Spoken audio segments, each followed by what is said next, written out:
everybody, I'm Zenith Warrior, and welcome back to Zen Streams. We're streaming some Kingdom Hearts today.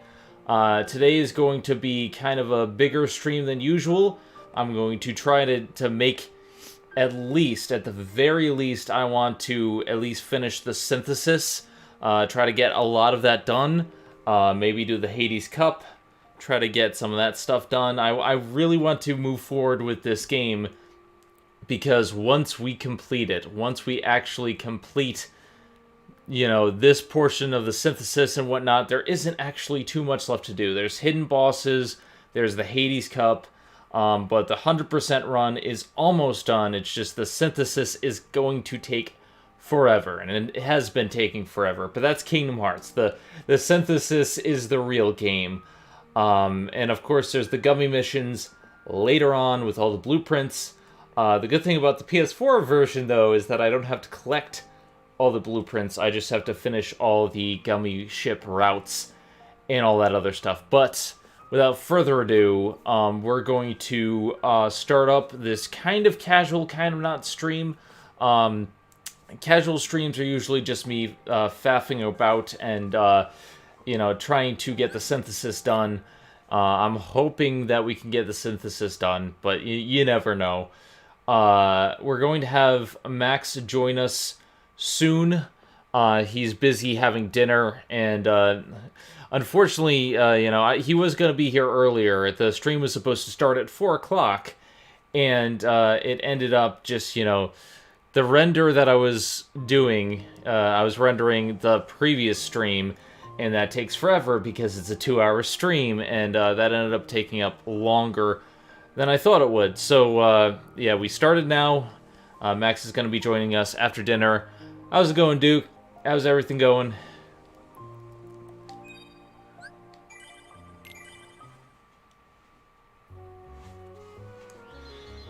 Alright, so before we begin, I just want to see what I need to farm, because I think there's only about 4 or 5 more things before we move on to the final rung of synthesis. Okay, 3 things. Yeah, grinding in Kingdom Hearts can be a grind. Let's see. So, there's 3 things that we need to get to the final tier of synthesis. This is the Serenity Power. Mithril Stone is easy to get, and Power Stone is the one that takes forever, because the Sniper Wilds are a bitch. And then there's the Dazzling Stone, which is easy, the Stormy Stone, which is actually really easy, and actually kind of fun, and the Orichalchums, which you can actually buy. And then this is Gale, Frost Gem, Thunder Gem, and then Serenity Power. So I'm going to start here with the XP Bracelet. We're going to buy the Orichalchums, and then I'm going to get the other 2 stones. So that'll be quick. That'll actually be quick. The Orichalchums can be bought late game. Once you're over here in the item shop, it will start selling some of these major items. Okay, let's see. So, Orichalcum, stock. Alright, so I have enough Orichalcum. Let's see, I also need to work on getting all the weapons. Some of them need to be bought. So I have these. I don't have the Wisdom Staff, but it's not going to be very useful now. I don't have the Grand Mallet, but again, that's not very useful. Let's see, Onyx Shield and Adamant Shield. So with that, we have all the shields and staves and stuff that you can purchase in the game. So those are the purchasables. There's there's stuff that you can synthesize, and then there's other stuff. So let's see, equipment, Sora. Let's see, did I get? Yeah, I picked up the Wishing Star.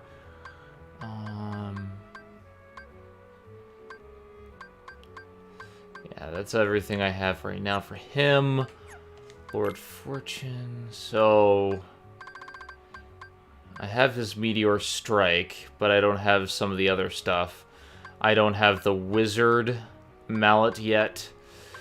That's a rare drop, so I have to work on that. And the Mighty Shield, and I have the Defender. Okay, so I have his rare drop. Oh, 1 second, my cat's being a butt. Kitty!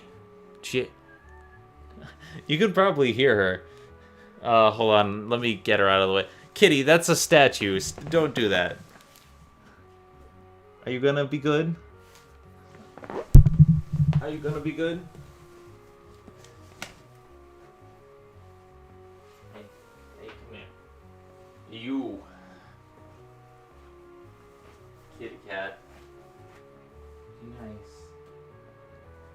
I'm sorry. Okay, I'm here.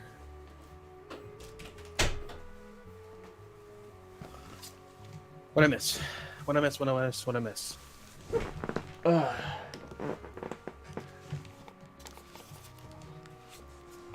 Okay, sorry about that. Chiaki was being a butt. When isn't she being a butt? Like 50% of the time. Have you thought about investing in like a little water bottle or squirt gun to squirt her when she's getting into stuff she's not supposed to get into? I've tried using the water bottle. It doesn't work on her.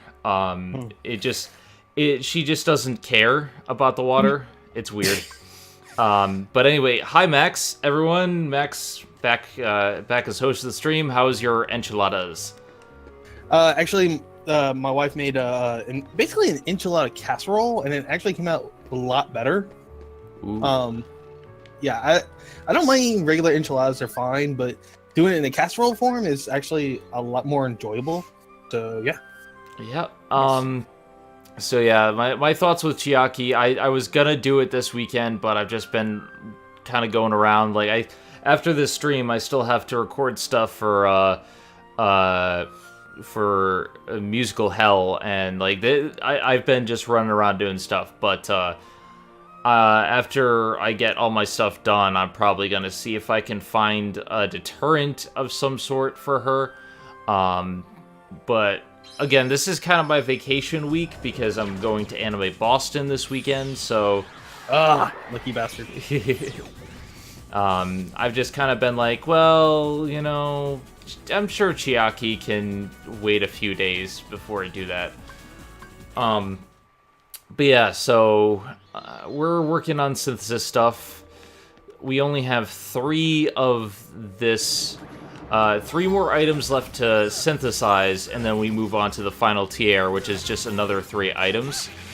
And unfortunately, out of those, 3 of those items are going to involve drops from monsters that suck. We have to get Serenity Powers from the Pink Agaricus, which is the worst. And then Sniper Wells dropping their Power Stones, which are even worse. Hey Rodolphus, how's it going? Welcome to the stream. Welcome to the Hell stream. Yeah, this is the casual Kingdom Hearts stream where I attempt to not, pull out my hair as I work on getting some of this synthesis stuff done. The synthesizers. But this is, like I was saying earlier, this is the longest part of the game. Aside from the gummy ship stuff, this is the stuff that takes the longest. And once this is done, we can actually focus on stuff that matters in terms of 100%, such as the secret bosses, getting all the weapons, getting all the answer reports, just in general, the 100% is a lot quicker once we finish the synthesis up, aside from the gummy ship sections. In all honesty, I think the gummy ship section, actually to me, is the most fun part. It can be, when you're going to, there are certain parts of the gummy ship stuff that I like. I think it really depends. It really depends on what you're going for. Now that I know how to, like, build up my ship and stuff like that, like, I actually find it fun. But back when I first played it, and I didn't know you could upgrade your ship because the tutorial isn't very good. Yeah, for me, it wasn't very good when I was a kid, but things have changed. But yeah, right now we're still stuck on synthesis. First thing I'm farming right now, since I just bought all the orichalcum that we need for one of the things, I am farming the Dazzling Stone, which is from the Extra Heartless in 1.5. It's called the Jet Balloon. It's very weird because it flies around, and it's not that hard if you have Aurora. Essentially, no, Eroga. Basically, you put on Aroga, you go and just attack it, and as long as you have enough treasure magnets on, then you should be able to get the drop no problem. The biggest problem with the jet balloon is that it flies, and if you don't have the treasure magnets on, then you might not be able to snag it. But with treasure magnet, it's a lot easier. Yeah, that's usually... Treasure magnet becomes your best friend when you're doing all this grinding. Let's see. So, but the jet balloon is a rare monster. Most of the rare monsters you can cheat to get them in. So they're rare spawns, but if you go 2 rooms away and then you go back to where they're supposed to spawn, then their spawn rate increases. It really depends, though, because the spawn rate in this game is kind of weird and how it goes about things. Let's see. And there we are. There's the jet balloon. It'll shoot screwdrivers at you, which are the Heartless from Atlantica. But it's not very tough. Yeah, see, I got the Dazzling Stone first try. Like, this is a pretty simple, easy to get synthesis item, because it's just, you put on Aroga, you fly towards it, and you have treasure magnet, and you'll get the thing no problem. So I'm going to save that. The next thing I need is the Stormy Stone. Now, the Stormy Stone's interesting because the Stormy Stone is dropped by a Neo Shadow, and it's not a hard fight. Like, essentially what you have to do is you have to face a group of Neo Shadows, which are the shadows that you see in the ending cutscene, the trailer for Kingdom Hearts 2. Those super shadows, the Neo Shadows, drop the Stormy Stone. So you have a group of them, and they all go... They appear at random in the room by the final rest. And they'll appear in groups. Granted, they won't always appear, but essentially there'll be a group of like 5 or 6, and you'll have to defeat all of them, but they work together, and they actually like phase through the floor, and kind of like Ansem in the final fight, they grab your foot and while the other one attacks you. Which, I mean, it's an interesting fight, and I believe it's like a 50-50 drop, whether they have it or not, but it's not that bad when you have to farm them. Like, Stormy Stones, I look forward to.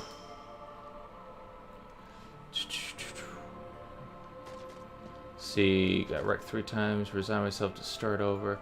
Yeah, I don't know about Lightning Returns myself, Rodolphus. Lightning Returns is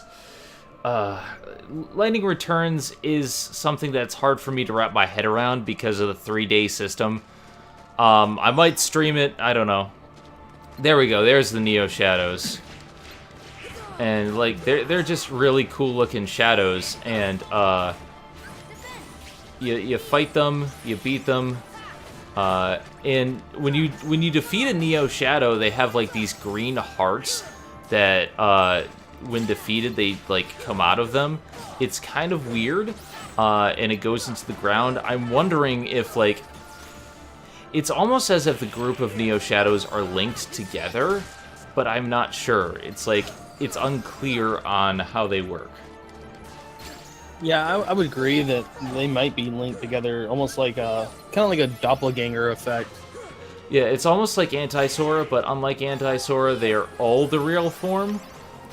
Yeah.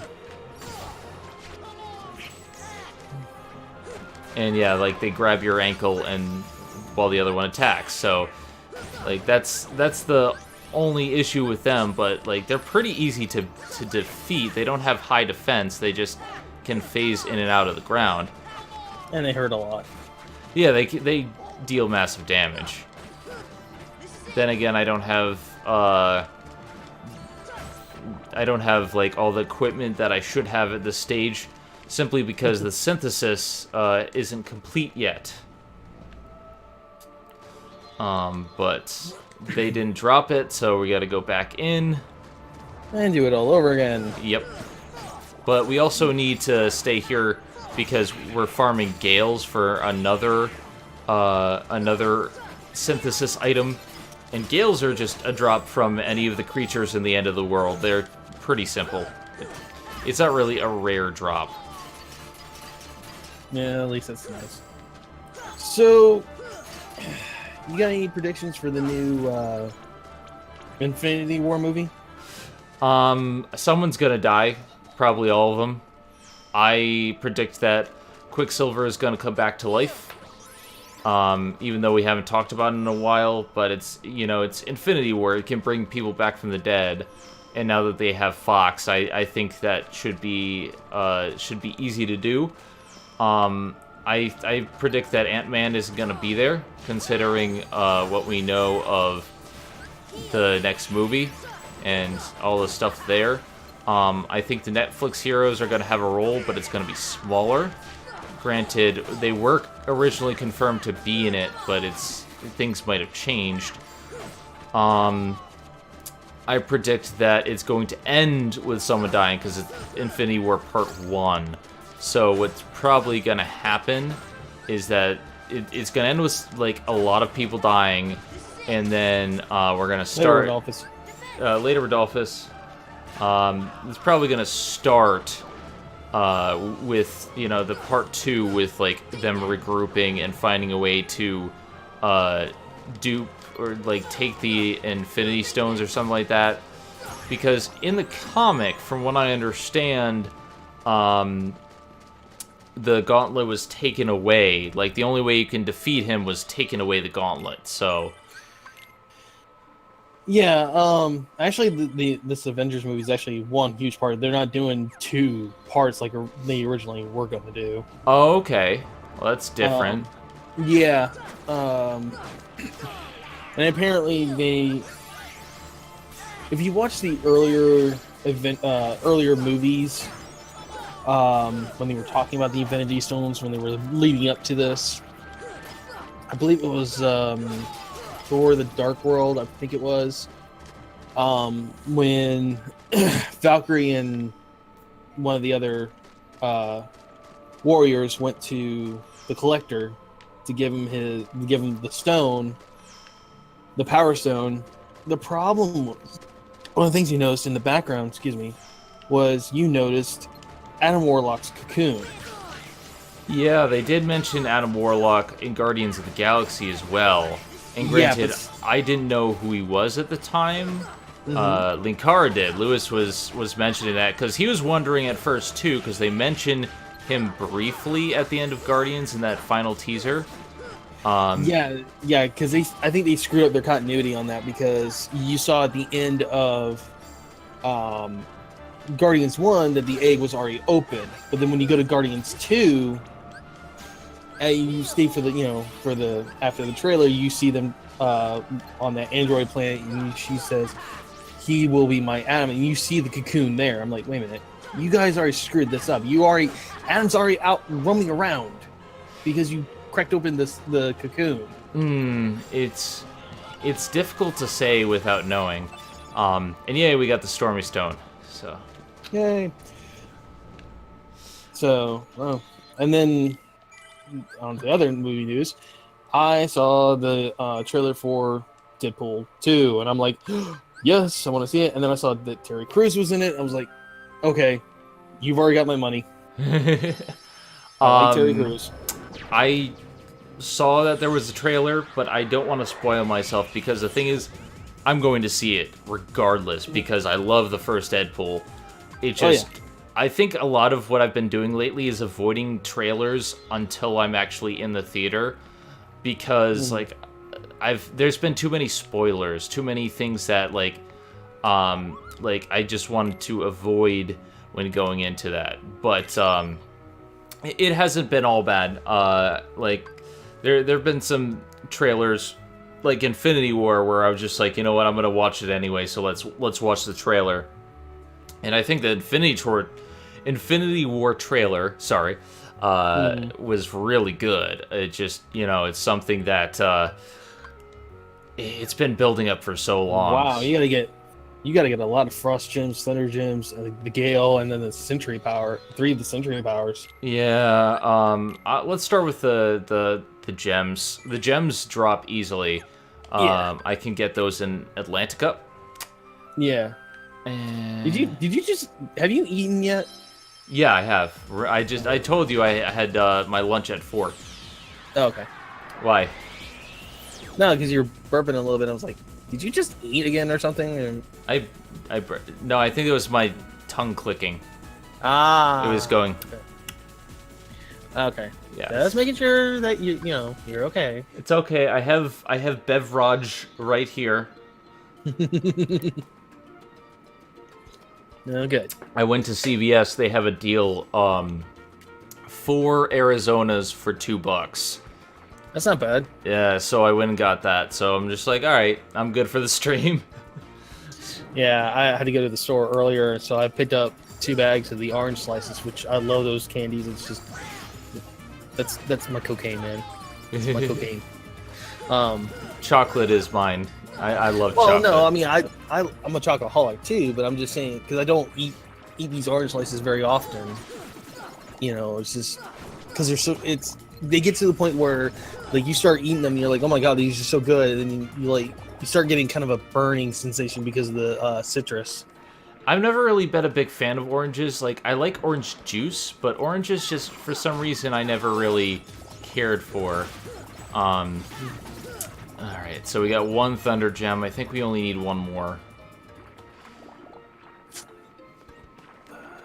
I thought you need 3 Thunder Gems total. Well, I have 3. I need 5. Oh, that's right. That's right. I think that's how it works, yeah, because, like, it showed what I need and then what I have. Alright, so that's all the Thunder Gems. I need Frost Gems now, which is dropped by the other enemies, not the screwdrivers, but the sea neons, which just call them jellyfishes or something like that.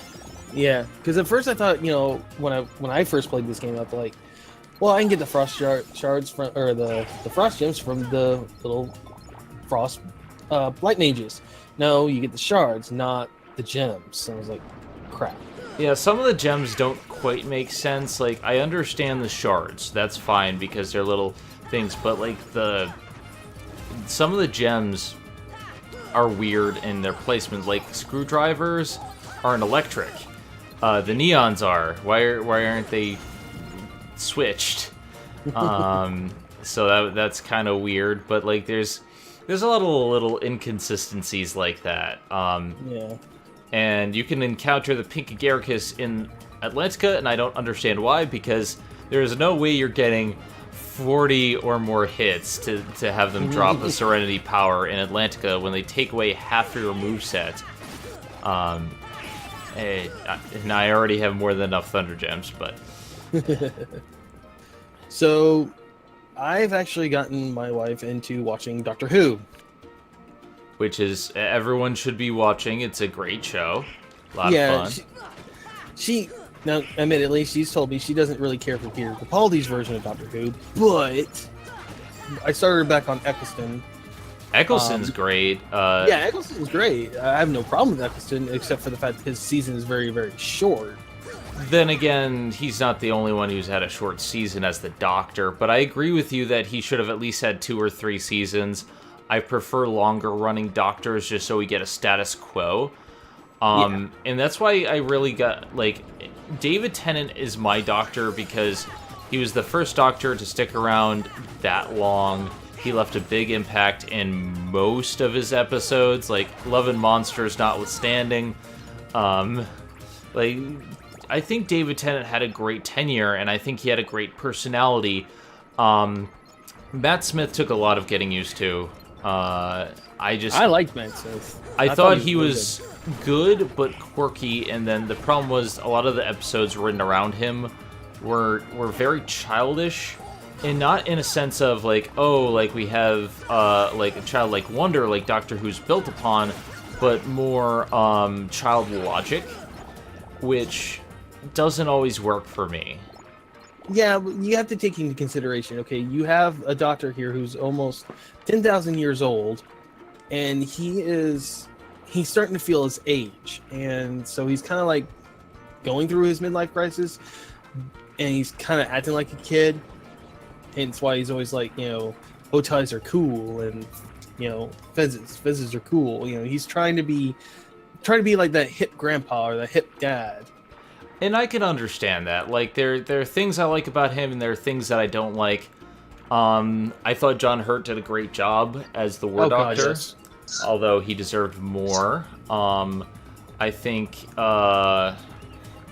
who else?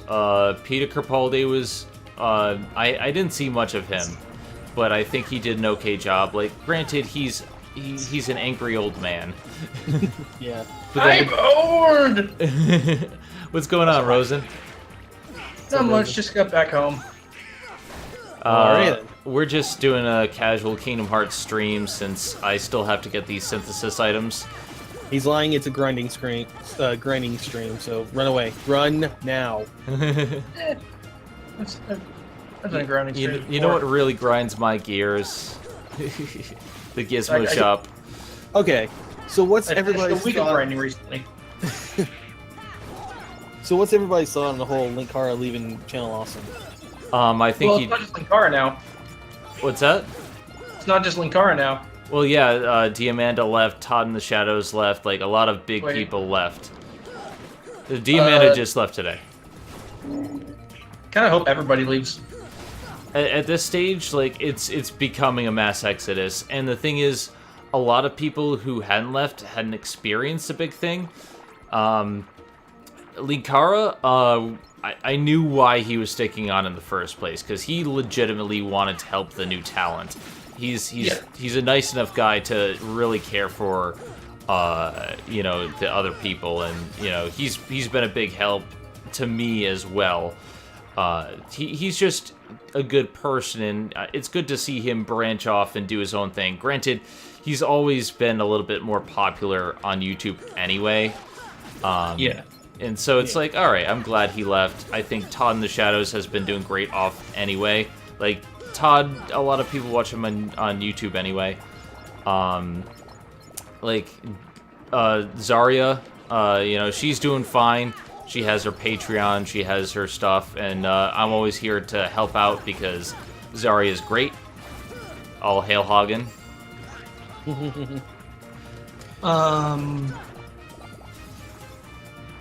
Yeah.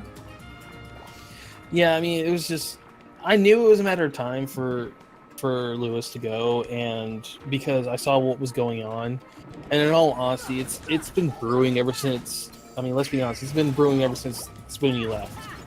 It's been brewing since before then, unfortunately. I don't want to get into too much details because a lot of the people who I heard from, like, they haven't come forward yet. But essentially, some of this stuff was 2011.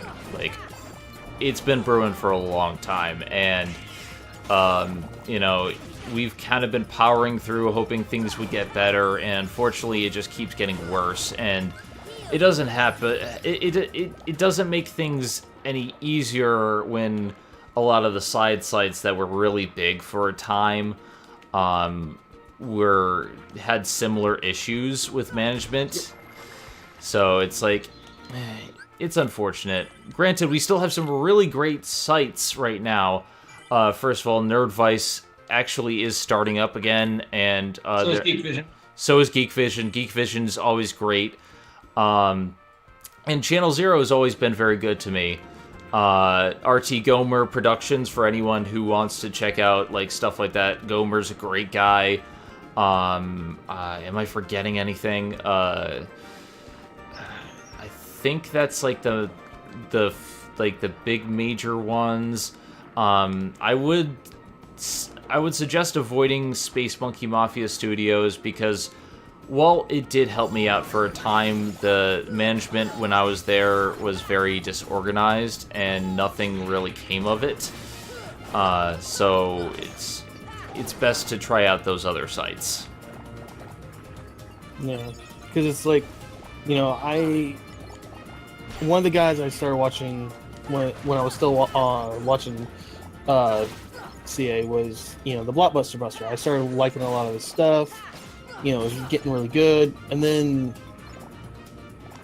when he ended his first season of it, and I was like, okay, cool, it's fine. And then when he started the second season, I'm like, I understand, you know, channel's gotta grow, stuff's gotta change, I get it, but to me, it was more like he was trying to copy other reviewers than just doing his own thing. I never really cared for him that much, but that's just a personal preference. It's more I can't stand the presentation themselves. I'm pretty sure he's a fine enough person, but... Oh, he's a great dude. He's really nice. Yeah, and I don't like to badmouth people personally. It's just I'm sorry, I never really cared for the show. No, I get it. For me, he does an outdated format really, really well. Yes.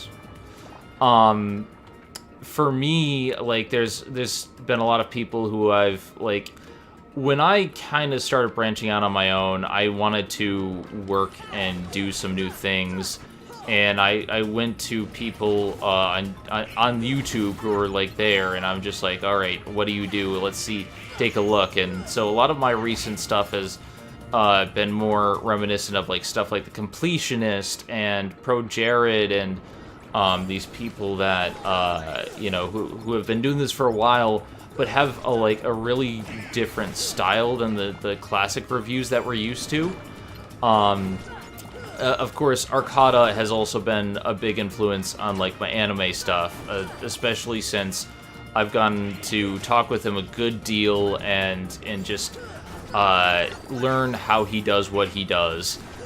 Super Butter Buns has been a big help as well. So like a lot of what I've been doing is more reminiscent of YouTube rather than the old style format. But some people can still make it fun. It just, I guess it depends on the person. I mean, look at Angry Joe. I mean, Angry Joe, yes, he does his own reviews.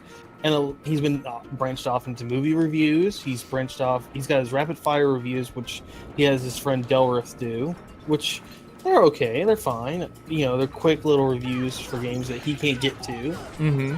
Because he's mostly just trying to stick to AAA titles and stream. Yeah, in his streams. Honestly, I think Joe would be fine if he just kept streaming. The thing is, Joe's fan base is so massive, and he gets so much like crap for just branching out, and I don't get it. But like, hey, it's, you know, it's YouTube. There's gonna be stuff happening on any end. But I think his normal reviews are still funny to this day. Yeah. I remember he just did this review on his review on Metal Gear Survive was. Oh yeah. Like, there are a couple ones that I don't really enjoy simply because I don't know the game. Like, a lot of those, like, more independent games, like, he talked about. But, like, Metal Gear Survive, his review is so hilarious. Like, the Cuban energy bit that he did. Yeah. You wants the Cuban energy? Oh, I got the... And what I love is, like, whenever he does, like, technically a quote-unquote zombie game, other Joe comes in and says, "Hey Joe, wanna play a zombie game?" It makes like other Joe the one that like loves playing all these zombie games. Yeah, like other Joe has really come into his own because he never used to really be a big part of the skits. Like he was there, but like he was more an offshoot. And lately this year, I feel like Other Joe has really come into his own. I especially love the wall bit that he did. Oh yeah. Sometimes I wonder about what Joe does to Other Joe, because some of the costumes he makes him wear are a little questionable sometimes. Well, then Joe is wearing some questionable outfits as well. Let's be honest, but yeah, I always thought that Joe's style of humor has been respectful and off the wall. Yeah, it's a little goofy, but I think it comes with the territory, and I like what he does with it. Yeah, and at least he's being honest about when he does his reviews or when he does his top 10 stuff. Yeah, I mean, he gets a lot of hate, but at the same time, like, he has so much supporters, and while I don't always watch his stuff, I still think he has a lot of talent, personally. Yeah. Like, I mean, you can tell his production value's gone up. Everyone's productions values have gone through the roof. Like, Linkara's storyline segments have gotten crazy. Like, it's really film quality level. Like, the game show reviewer who does... What's that? I haven't had time to watch Linkara in, like, years. He still does a great job. Right now, like, for his storyline segments, the game show reviewer does, like, all of his... the CGI and stuff for, like, his ship now and everything there. And you can tell that it's just such a professional job. Speaking of which of his storylines, I'm hoping that, he still gets to work with Tamara and all them when he's... I'm sure he will. doing like, this if Doug puts a fucking caveat on them, then he's gone insane. Well, he did utilize them, like, 2 weeks ago, so I don't see why not. Like, he's still friends with Doug.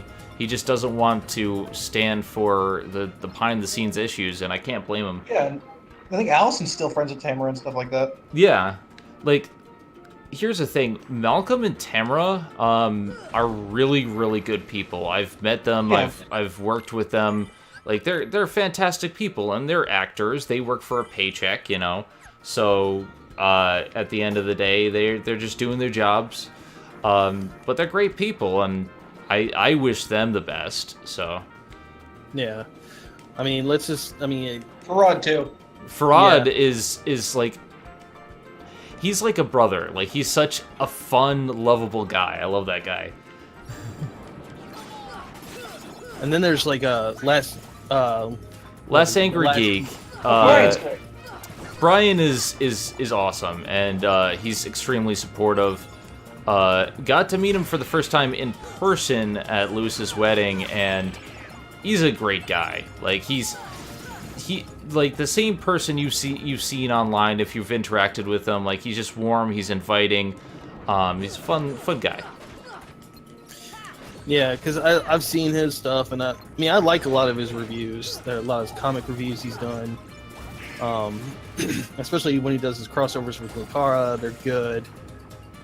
He does a great job expressing the issues with the comic, and I wish he had a bit more following than he does, because he is talented, but his deadpan style of humor isn't always what people look for, I guess, if that's the way of putting it.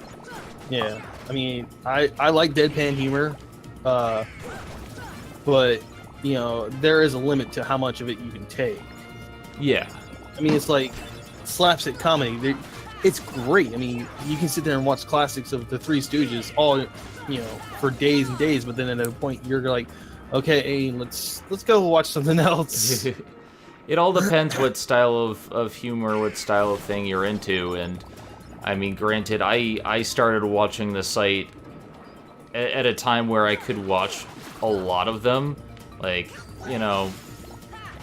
I got on when the brawl was happening, so like this was the very beginning, and then like I got into some of the other contributors, and I think they their energy really invigorated this creative desire to work on new stuff, create like something different, something interesting. Wasn't always succeeding because we didn't, like, there was no set formula. We didn't know what we were doing, and we just kind of did things at random. Yeah. But, you know, that's how you create. It's the process.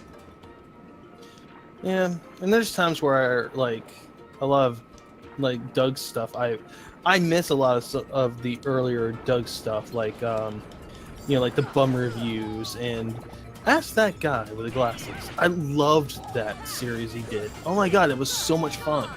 It was so funny. It was perfect. It was that perfect dark humor, and I loved it. Unfortunately, I feel like it kind of ran its course because there's only so much that you can do with it. Granted, I don't know about that because my brother and me, which is one of my new favorite things, they're approaching 400 episodes, which are all an hour long, just based on viewer questions and Yahoo Answers. I mean, I guess you could make a show about anything if what's the show, the eating show that you are always involved? What's that? Reckless Eating. Reckless Eating. Like, they made a ton of shows just based on that premise, and like it worked for them. So I guess you can keep going with it. It's just you got to have the creative drive to know how to approach it. Yeah. Yeah. I mean, that's why Doug now, when he does his movie reviews, he now shows, oh, well, here's the first time we're watching this movie. You know, it's like, okay, it's different. I liked the first viewing stuff, although I must confess I have unsubscribed to Channel Awesome. I will not be supporting further videos until any of this is addressed. But, you know, whatever. I wish him the best. I wish Malcolm and Tamara and everyone over there the best. It's just, I gotta stick with my convictions here. Yeah. Yep. But yeah, like, there's a lot of really great producers out there, a lot of unsung producers that, like, should be checked out. It's just, there's too many of us. It's really hard to get a word out, and the fact that I'm nearing 20,000 subscribers now.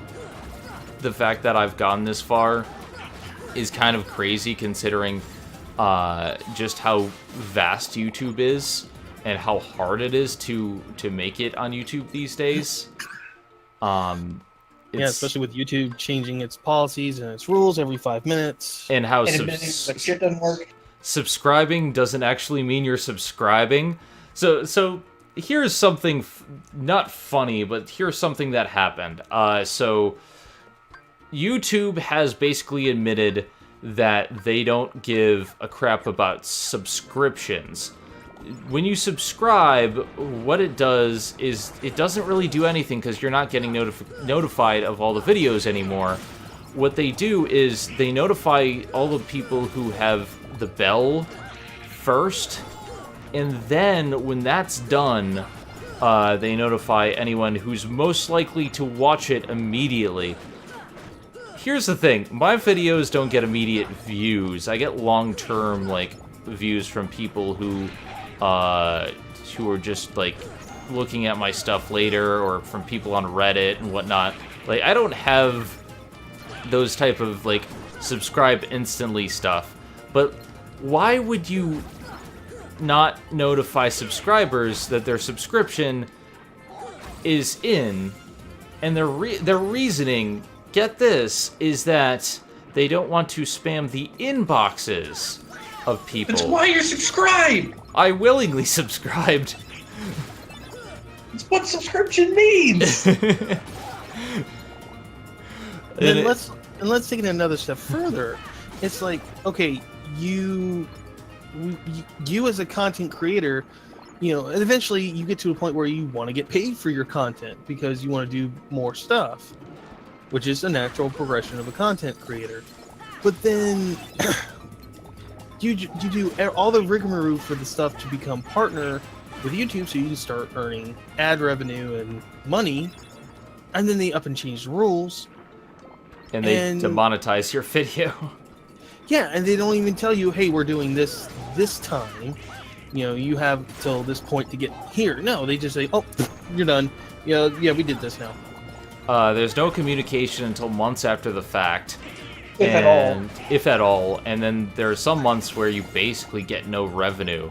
Like, even if you're monetized, because I've been, like, January, like, your revenue is pretty much gone. It's pretty crazy, and I don't really do this for money. Like, I do this because I enjoy making videos. If I was in it for money, I would have stopped a long, long ago. But it's a fun little thing to do, and honestly, I've had more fun this month streaming on Twitch than I have on YouTube in 8 years.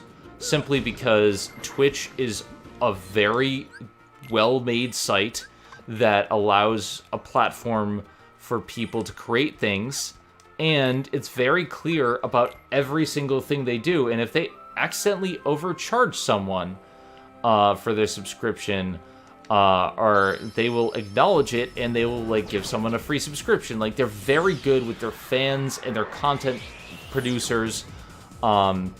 It's just, I'm very happy with Twitch. I still post to YouTube because I have my followers and subscribers there, but I don't know, like, I'm getting close to affiliate. Like, I think I only need about 14 more followers till, like, I'm actually an affiliate with Twitch. And like, when that happens, I might start doing a lot more with Twitch than YouTube. Like, I still have my schedule, but Twitch is just more fun.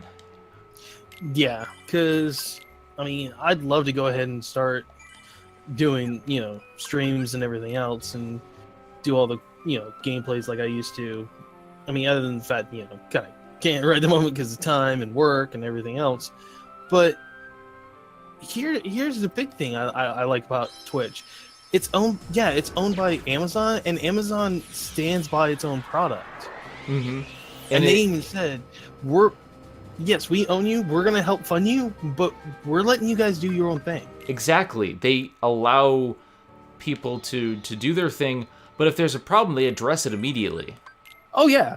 I mean, they put in little rules, saying, oh, okay, no no shirtless streams, and they talk about, saying, oh, don't talk about these top issues, if you're here to do a game stream and you want to talk about certain things, that's fine, but just kind of skirt these issues. Exactly. And it's like, I try to make my streams fun.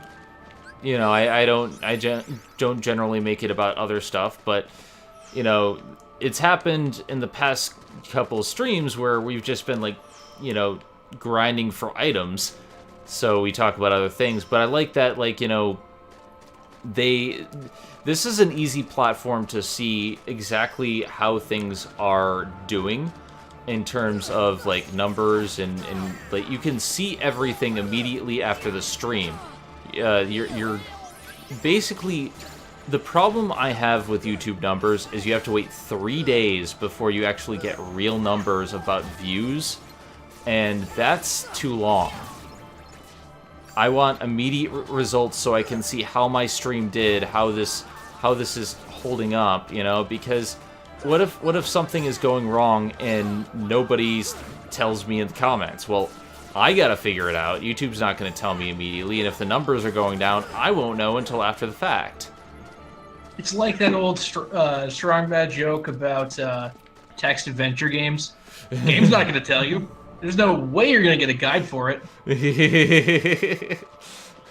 Can't get you, Flask. Hey, Strong Bad, how do you type with boxing gloves on? And they're still doing stuff. Yeah, they brought it back. I really love that. Yeah, and they've got like 2 games or more out now, too. They have a 5-episode game. They're doing cartoons again, and they're actually making a Trogdor tabletop game. Ooh, nice. And they used me to announce it inadvertently. Really? Huh. Like, they announced it by saying that they were going to be at a con demoing it. And I was like, why did nobody tell me this was here? And then Strong Bad was like, I'm telling you now, this is here. Nice. I have long been a fan of Homestar Runner since back in the early days. Like, it's a fun site. A lot of fun. I love the jokes. I really do. And I love the characters because, honestly, a lot of them feel like slight parodies of real people I know. Like, Yeah. they are pretty much real people.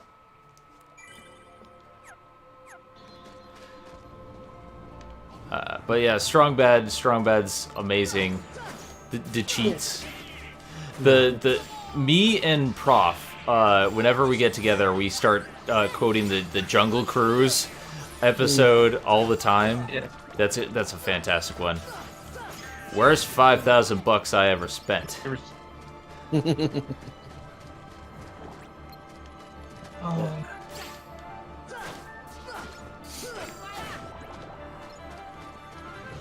So I've been listening to a lot of new, the new Breaking Benjamin song that just got released. Because I'm a huge Breaking Benjamin fan.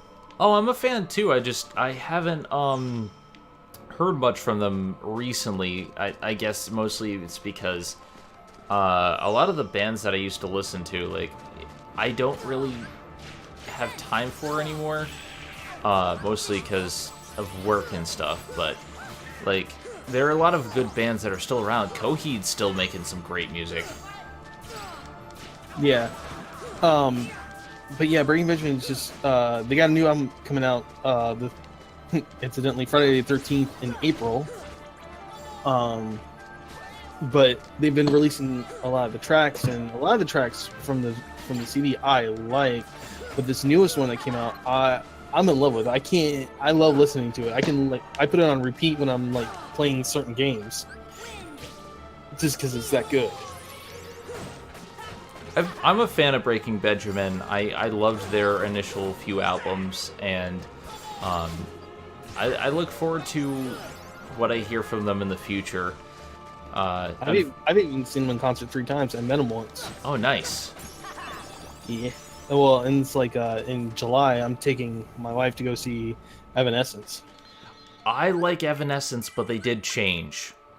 Well, yeah. I mean, Amy Lee did want to change it a little bit. Yeah, like, I still like the new direction, but it's not quite what I was into at the time.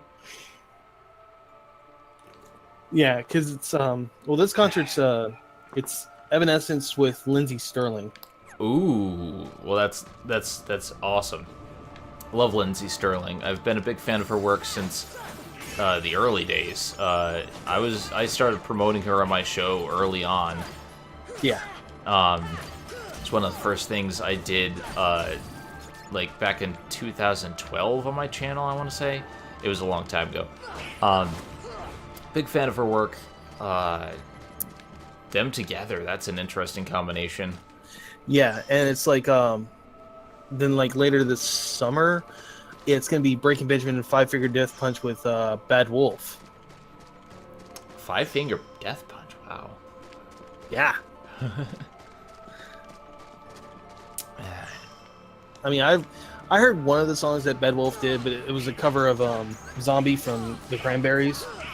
And originally, the lead singer of Cranberries was supposed to come and do the song with them, but she had passed away. Oh, that's unfortunate. But they dedicated the video to her, and any of the money that was like made for the video was going to go straight to her family. Well, that's nice. That's good. Yeah. See, another band that I was really into back in the day, and I don't think they're together anymore, was Flyleaf. Like that was a big one. I think Flyleaf's still making music. Either that or they changed their direction as well. Yeah. Yeah, it could have been just I didn't like where they were going with it, but like the first album of Flyleaf, like when I heard that back in the day, like that was my childhood. I love Flyleaf. Like, I'm So Sick is my anthem. It's like I had a friend who was trying to get me into Bjork. I'm like, no. I like weird stuff, but that's just a little too weird for me. I have very eclectic tastes when it comes to music, because, like, I like Flyleaf, but, like, I also love Screamo, like, Attack, and Bring Me the Horizon. Like, there's some really great Screamo that I like. Personally, like, it's not for everyone. Screamo is a very... hit or miss with some people. Hit or miss. Although I find a lot of there's some Screamo that's very melodic that I like, and if you find the right bands, they do a great job of balancing the screaming and the melody. But that's also how I got into nu metal, through Screamo, because the melodies that some of them would produce was great, and so I started listening to nu metal because they also had some interesting melodies. And again, that's another genre that not everything works, but when it does work, it has this certain sound quality and certain melody that I really like. Yeah, it's like I liked ska when it first started coming out. It was like really good, like with Money Boss Stones and a couple other bands. I was like, yeah, I kind of like this, and they kind of like disappeared, and I was like, yeah, okay, fine. And then we started getting into punk and everything again. Ska was good, but here's my thing, and I've been listening back to like stuff like Sublime and some of the stuff like that, and I'm just like, the biggest problem that ska had was the lyrics were always bad. Yeah. And it's like, if you want to just do like really great music, that's fine, but like this... The lyrics have got to be good. The lyrics have got to be good, and like a lot of the times I find with ska, they put the melody first, and I was listening to some of them, and they try to make these bad situations out to be very happy with ska, and a lot of the times it doesn't fit the tone. And I'm like, these songs that I used to really love, like especially like even stuff like Sublime, which I still think is great, I'm listening to the lyrics and I'm like, yeah, there's some problems here. Oh, of course. Alright, we are now on the bad part of this grind session. We have to get some Serenity powers, specifically 4. We need 3 for one and 1 for another. So... And get more dark matter. Yeah, well, dark matter I can synthesize. That I just need lucid shards and gales, so that's not too bad. I can worry about that later, but like the major things I need right now are Serenity powers and Power Stones, and unfortunately those are hard to get. Yeah. Granted, there is a method that I found that works. Now, in order to make this work, first thing I gotta do is save my game, like I always do. Yes. Now, Serenity Powers is based on how many times you hit the Pink Agaricus. The other 2 members of your party can't hit it. If they hit it, it doesn't count, or it counts as -1. I haven't really confirmed if either or is the case, but just play it safe and pretend that for all intents and purposes they're not there. So the first thing you want to do is you want to at least have Ragnarok, because Ragnarok hits like crazy. Yeah, Ragnarok, it has 4 AP, but if you put it on, that gives you more attack, aerial sweep, anything that's aerial combo you want to equip. Now for the Keyblade, you want to go to the Lady Luck at this stage, because it increases your MP by 2.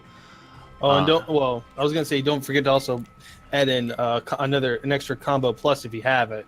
An extra combo plus does help. Let me check. I do have combo plus, so let me take off Vortex. Vortex doesn't count. So combo plus, I don't need encounter plus. Let's check. Do I have any AP ups? You should. Unless you've already used them all. Yeah, I've used them all. Okay, so that's all I have for that. Now for the equipment. Now, normally I focus on the top 3. Crystal Crown, Cosmic Arts, and the Omega Arts are the top for HP, Strength, and Defense, and AP. Those are what I focus on for Sora. But here, you gotta focus on MP. So you want to get something that will increase your MP more than it already has been. So you go through the list, see what we have. So the Moogle badge increases by 1. Okay. Okay, Royal Crown increases by 1. Let's see. I'm gonna have for a while. I might be back later. Okay. All right, man.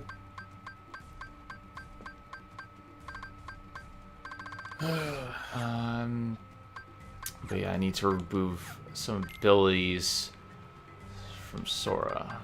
I'm gonna take off MP Rage. Okay. So if I change Cosmic Arts, what's Cosmic? Crystal Crown to Royal Crown. So let's see, is there anything else that'll increase? No. Alright, so we have 15 MP. That's what we need. Bare minimum 15, because how this works is the number of hits you have increases depending on, what type of magic you're using. So say I'm using Aeroga. Well, the duration of that is important, and it's based on MP. Stop, the duration of the spell is based on MP, so the more MP you have, the longer you have to attack. But there's also another thing that you need to do. So let's see, let me just check my summons. Yeah, I have Bambi. You need to have Bambi in your party, otherwise this won't work.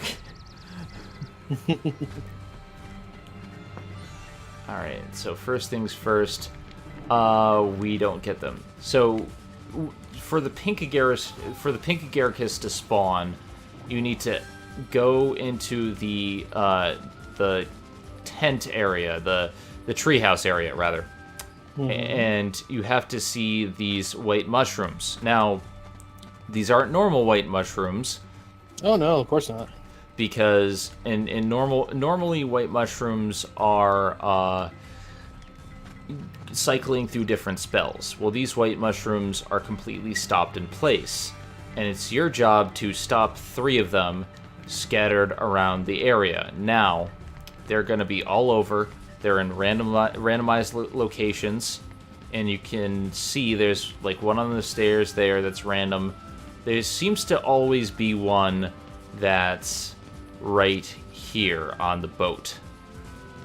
So you're gonna lock onto them, use a stop spell on at least 1 or 2 of them. Now you want to leave, if there's one inside the cabin or very close to the cabin, you want to leave that there, because that is part of having these guys not having Donald and Goofy not actually like hit something. So I found the second one. Alright, so second one's up in the rafters. Gotta find him. Use stop.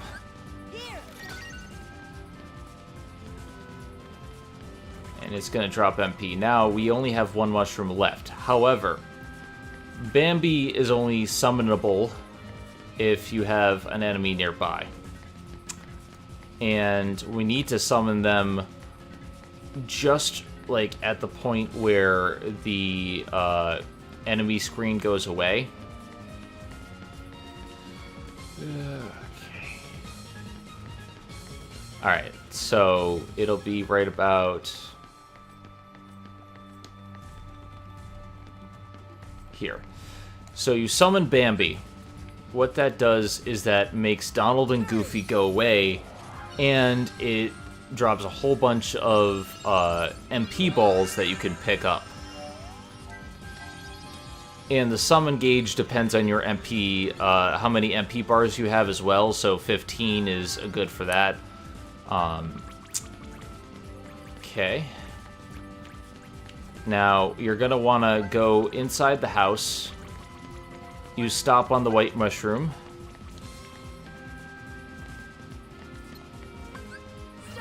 And that's going to make the Pink Agaricus appear.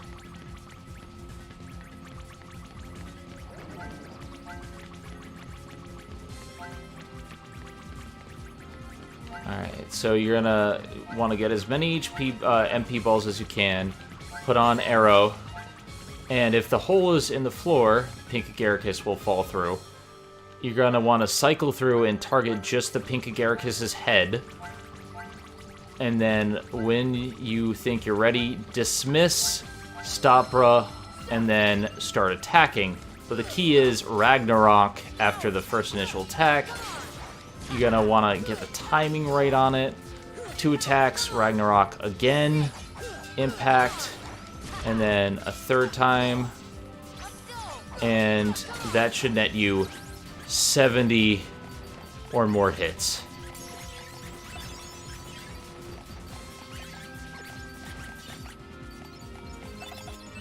And there you go. Now, the drop rate of Serenity Power is 10% for 40 hits, and every 10% afterwards, it increases to 20% after 70 hits. So you have a chance every 10, but it's only 20%, and so that means you're sometimes going to get 3, and sometimes you're going to get nothing. Well, alright then.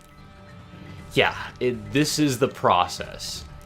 It is completely luck-based, but it's doable when you have this particular build. And that's what's annoying about it, is because it's very based on a certain build. It's not something that you can just be like, oh, I'm going to go in with my normal equipment and I'm going to get it done. You can't do that.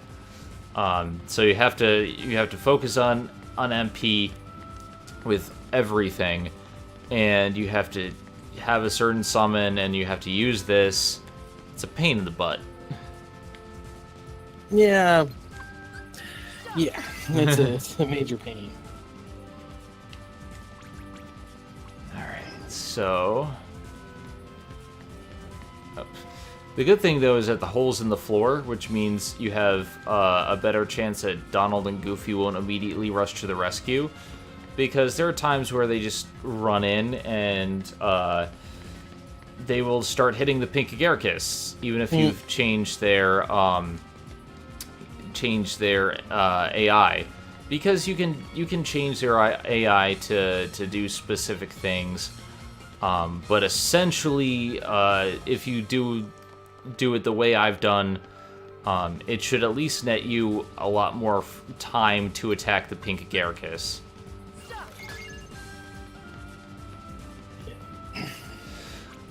Anyway, now that we've got that complicated thing over with, anything new with you? Well, my week's been kind of... the first couple days of the week were alright. It's just a lot of... I started feeling like the guy, feel like Rory from IT Crowd. Is that the guy that walks into the room with fire with the pizza? Oh, and that's Community. I'm thinking of Community. Yeah, you're thinking of Community. No, Rory's the guy that goes, IT, have you tried turning it off and on again? I haven't seen the IT Crowd, but I know Nash has, because I think he did a whole sketch based on that. Yeah, you need to watch it. It's actually really, really good. Because, like, on Thursday, my day was kind of crappy, and I was like, I was just, like, I was getting hit with, bombarded with a lot of calls, and then, like, the Panasonic team lead, who's actually one of our higher-ups, was like, "Hey, I need you to work for me on Monday. I need you to work my shift." I'm like, "Oh, crack. I don't like working this shift, but I'm gonna do it." And his shift's from basically 7:55 to 4:55. Ah, that sucks. Yeah, considering the fact that I don't like getting up like at dark 30 to just do that shift, but it's money. It is money. I mean, I work 11 p.m. to 7 a.m., so I get it. Crap, I didn't get that last hit. And then it was like on Friday, it was going good, and then like I got one call that was just like you just want to smack these people through the freaking door or through the phone. Yeah, there are certain days where working with people can be a hassle, unfortunately. I've certainly had those days. Granted, my job is a little bit different, but I'm working the graveyard shift, 11 p.m. to 7 a.m. And so, like, there are days where I just want to get out of there near the end of the day. And it's not a bad job. I like the job, but I think any job is stressful, especially when you work a shift that late. Oh, yeah. I mean, any job can be stressful. I mean, it's not so much what the job is, it's more of like who's your coworkers. Yeah, who are you working with? What does the job entail? Stuff like that. It really depends on that. Yeah, I've had a pretty hectic week myself. There's just a lot going on at once. Obviously, prepping for Anime Boston, but like just a lot to take care of, and it's just electrolysis is getting more painful because for those of you who don't know, electrolysis normally is fine. Like, it is painful, but it's not quite as bad as some people make it out to be. But I've been doing electrolysis on the neck, and neck hair sucks. It's, you're being stabbed with a needle in the neck, and then you're getting electrocuted, and you feel the heat and stuff from that, and it's not fun. It's not fun. Come on now. You wanted to go for that, that shocking experience. I think I'll leave the shocker to wrestling. But yeah, like it's one of those things where I'm glad that it's going fast. My neck hairs are very spread apart, but they're thick, which means that they have to use a higher setting to treat it, and so it's just like it's more painful than it usually is. It's not the best. It could be worse. It could be far worse. But it's just electrolysis in general just is not fun on the neck.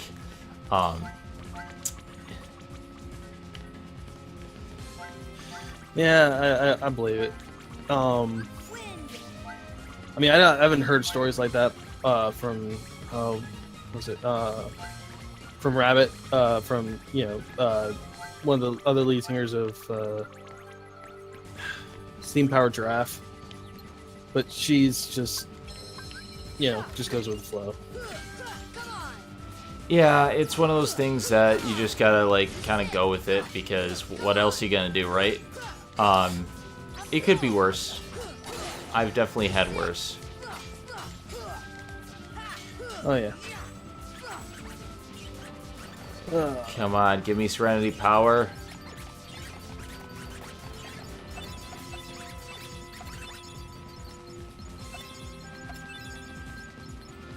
God damn it.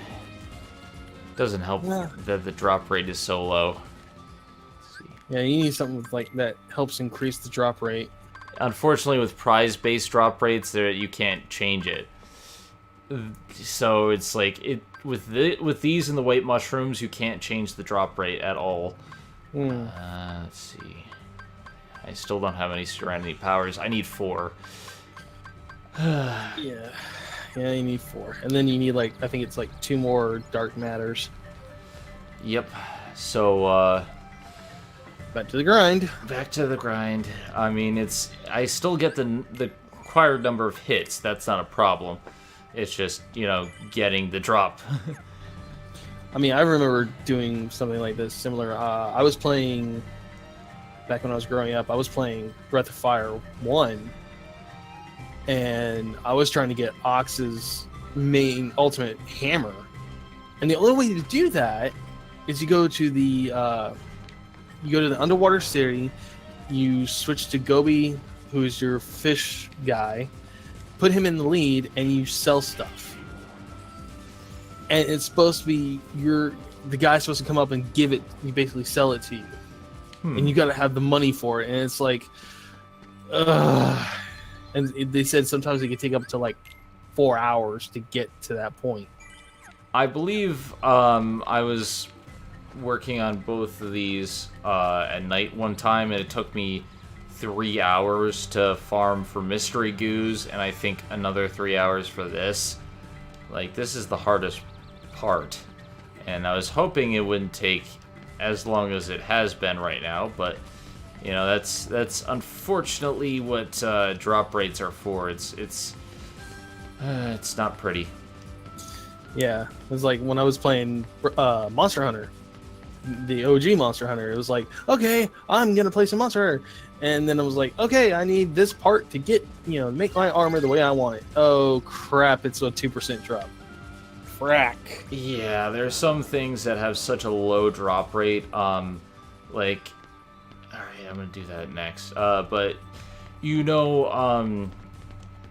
the Mystery Goo in this, they nerfed the drop rate because the original drop rate for Mystery Goo was 40%. Now it's 20%. Ugh. Oh yeah, they have to put it a challenge. Why not? I guess.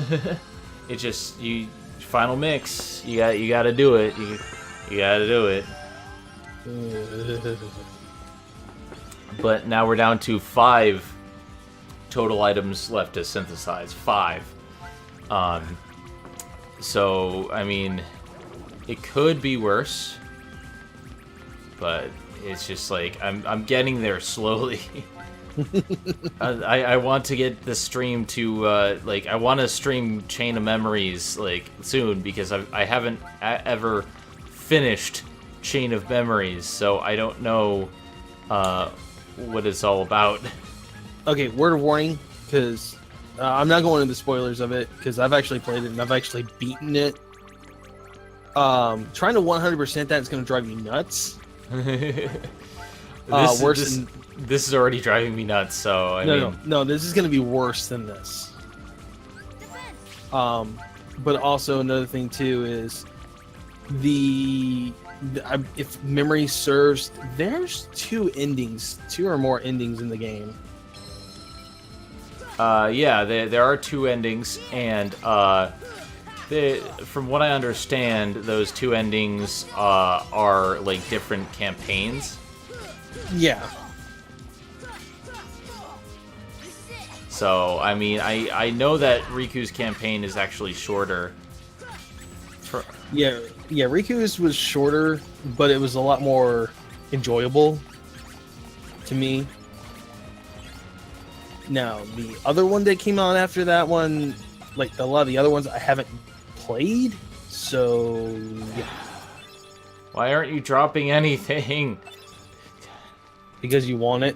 Yeah, the moment I don't want it, it's going to appear. But yeah, I'm going through all the games before Kingdom Hearts 3, and I was hoping that, I would actually, say, beat the game, beat all of these games before Kingdom Hearts 3 comes out, but that's probably not going to happen.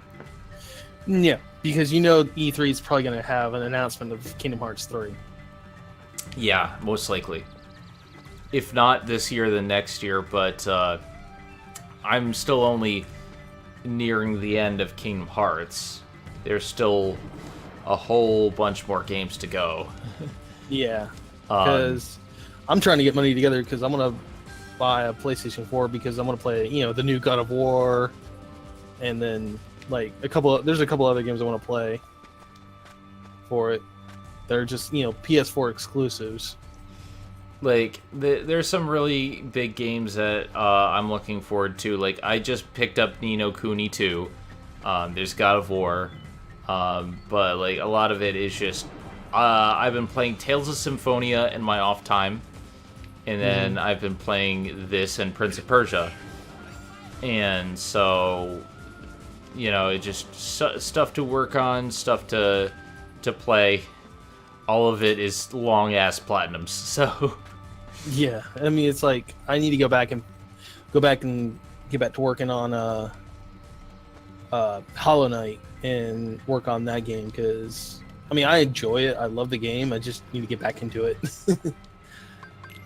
But there's, like, a couple other games I wanted to do, and, like, yesterday, one of the things I did was I went to a computer shop, because I wanted to see if I could get a part for my computer to upgrade it.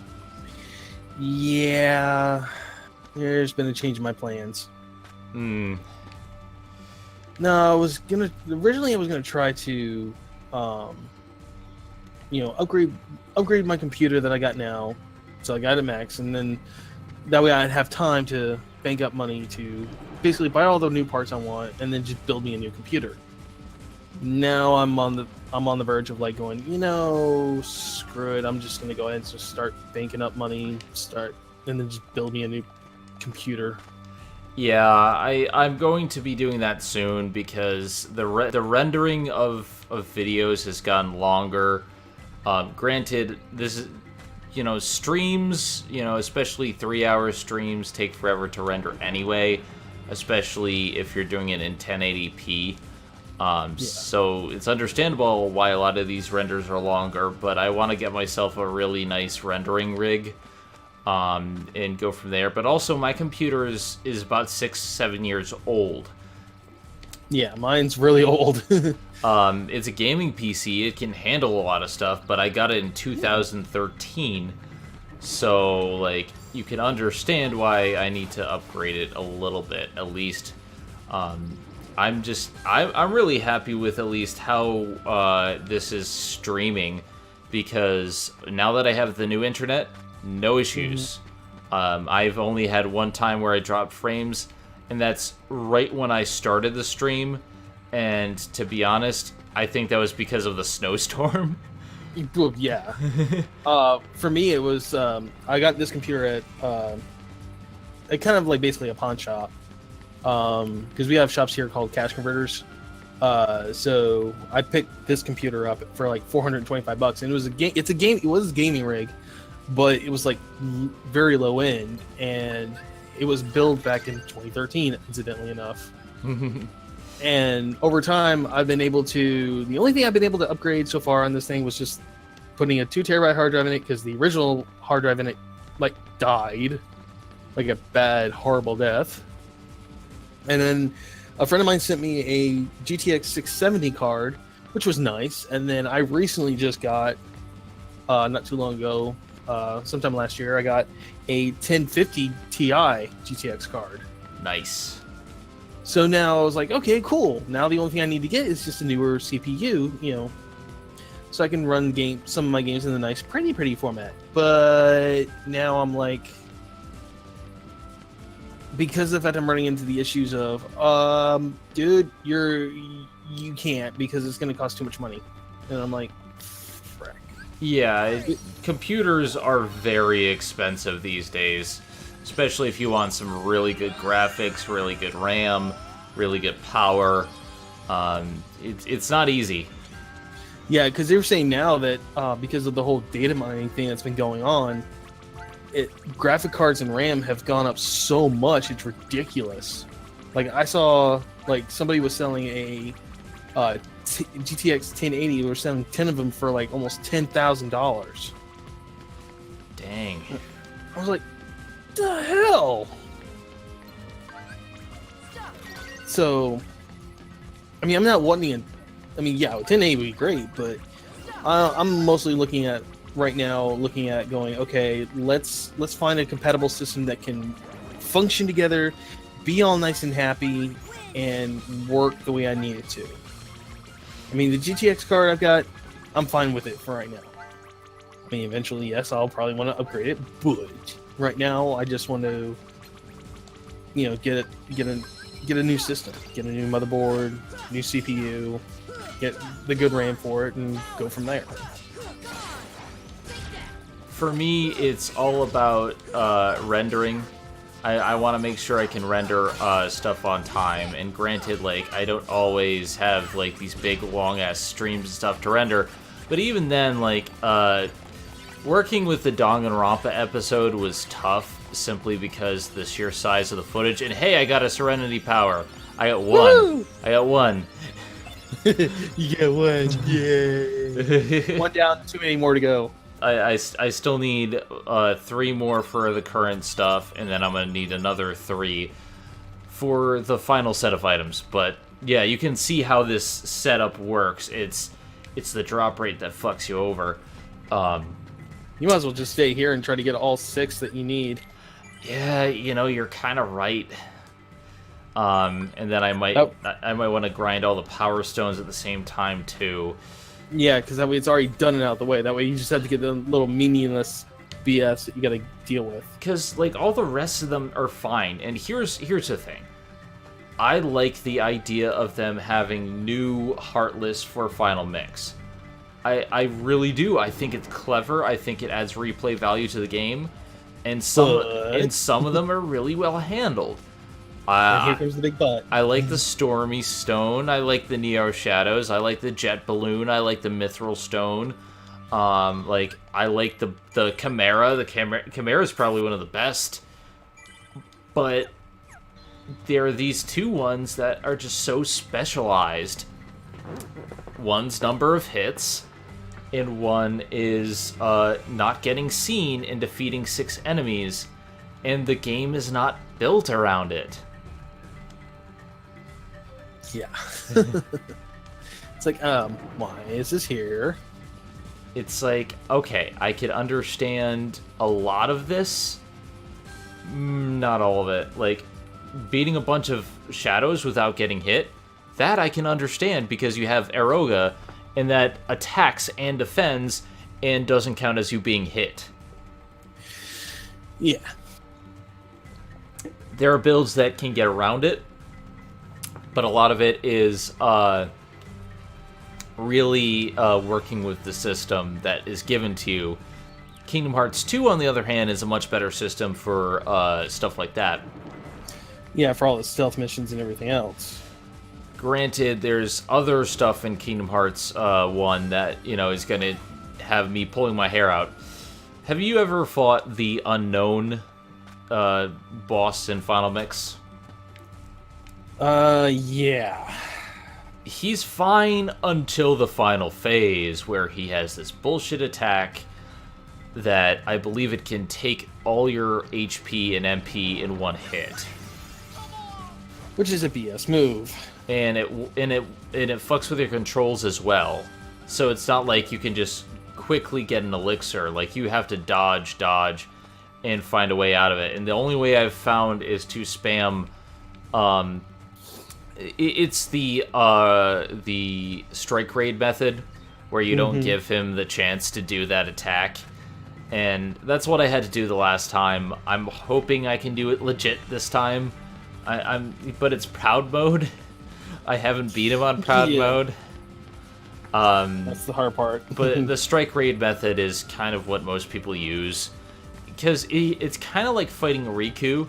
Because Riku, like, if you use like a lot more offensive stuff on him, he's actually not bad. He actually goes down quicker.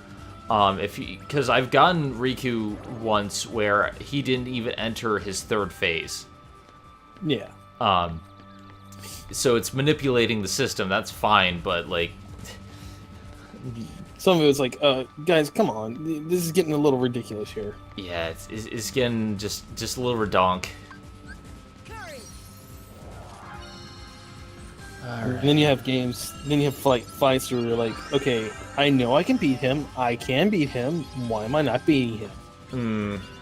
Like, there were easy ones. Like, I was doing the Ice Titan on my own just so I could prep for him in the stream. And the Ice Titan, the first time, I'm like, if you don't know how to fight him, he is so confusing because, like, first of all, you can't use Arrow because Arrow makes his ice projectiles undeflectable. Mm-hmm. And I didn't know that the first time I played, and they became huge. So you don't use Arrow to deflect it. What you do is just jump and hit him. That's all you gotta do. And you gotta just keep bouncing back his projectiles. And if you have a few elixirs on you, you know, you don't need too many. Just you gotta have enough to where you're gonna regenerate. But it's not a hard battle because he's constantly shooting you with icicles. And if you hit, like jump and hit, like short hop and hit, you're gonna defeat him pretty easily. I didn't have a problem at all. And then there was like, and then it's like the first time you fight Sephiroth, you're like, what? Yeah, Sephiroth is something I'm not really looking forward to because I've never fought him on Proud. I'm hoping that it works out, but we'll see. I mean, it was great that they included him in the game. And in all honesty, when I started playing, when I played the second one, there's two. Sorry, I just got another Serenity Power. Sorry. We're fine. Oh, we're dropping frames. What's going on? Did I speak too soon? What's going on with the stream? Can you still hear me? I can hear you. What's... Oh, boy. Stream's derping. Yeah, and the audio was kind of derping on my end. I mean... Because you kind of went to like a robot voice.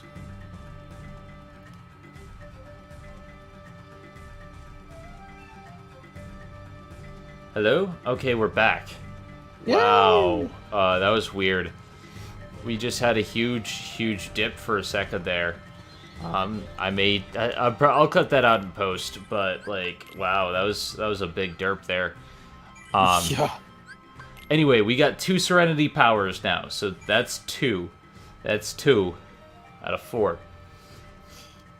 Yeah. And we still have 2 more to go. Yeah, well, no, if you wanna get them all, so that's 4. Yeah.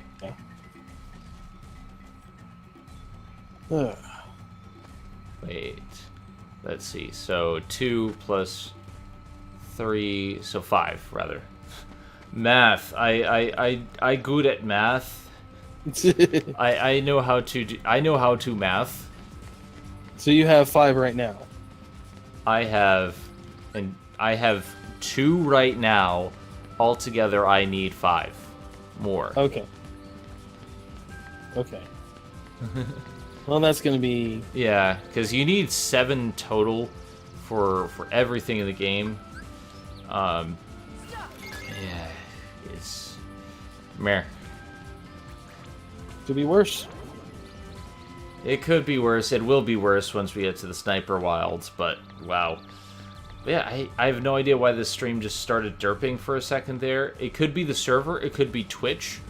Twitch is known to sometimes periodically have problems with, some days just, you know, it has problems with, stuff like that. Yeah. It has its blonde moments. But it's whatever. We're gonna get this done. Yes, it must be complete. Let's see. We've been streaming for about an hour and a half. I'm going to try to keep this running for at least an hour and a half longer, simply because at some point I do need to take a break. But in that time, I hope to at least get 3 more items synthesized. One can only hope. Yeah, unfortunately with this system, you never know, because random drop rates, once again, I spent, I think, 6 hours one night and just trying to get some of it done.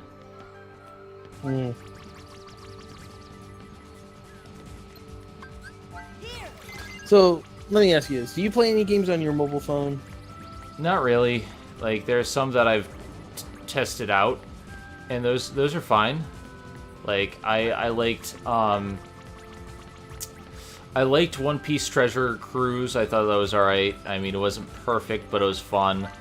What else? I liked Kingdom Hearts Unchained, but it is far too long and uninvolved. It's hard because, like, some of it I do really like, but it's not all my cup of tea. Let's see, what else? I liked Pokemon Go for a time. There was a time. In the galaxy far, far away. Yeah. But over the years, I've kind of really soured towards all that.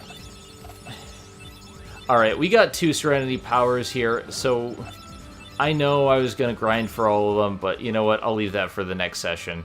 If we're going to go for them, we're going to go for them. But we got all the Serenity Powers we need for this session. It's just, so we're just it's a gonna process. go for the next one? Yeah, because at least then the drop rate's going to change. Because we randomly just got 2.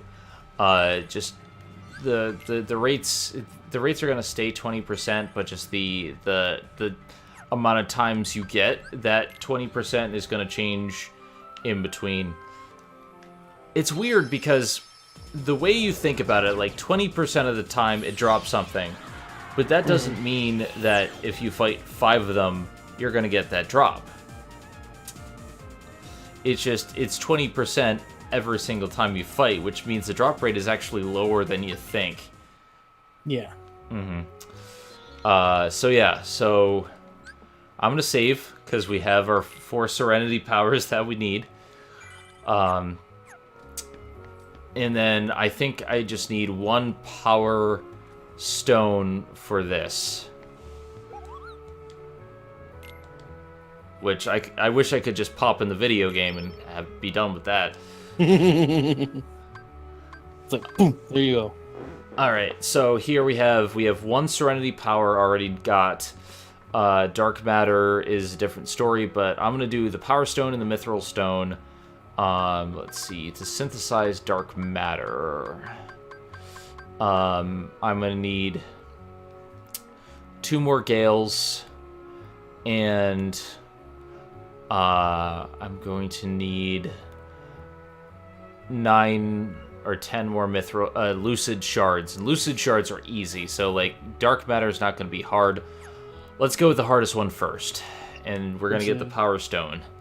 Okay. And granted, the Power Stones do have a good drop rate. They usually, like, if you defeat 6 of them without being seen, it's usually a 100% chance. I have had times where they didn't drop it, but it's a very rare occurrence. Especially if you have Lucky Lucky on. Well, do you have Lucky Lucky on? I do have Lucky Strike. I should have Lucky Strike. Oh, speaking of which, I should change my equipment back.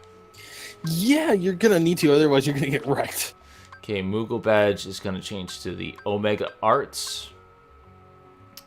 Because I was focusing on strength and defense. And then this is gonna remain Cosmic Arts, and this is gonna be Crystal Crown.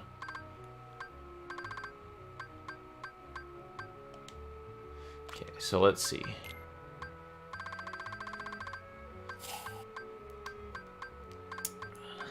Just gonna double check. And that's the thing, like, the Moogle Badge is good, but it lowers your strength and defense by 3. It ups your AP and in your MP and your health. But with Sora, I try to focus more on strength and defense. Yeah, because he kind of should be a build like that, even though technically he's a balanced character, but still he should be more of a kind of a power. I'll give Moogle Badge to Donald, because that'll give him more AP. Okay. And the Rune Armlet I can see if I can give to Goofy.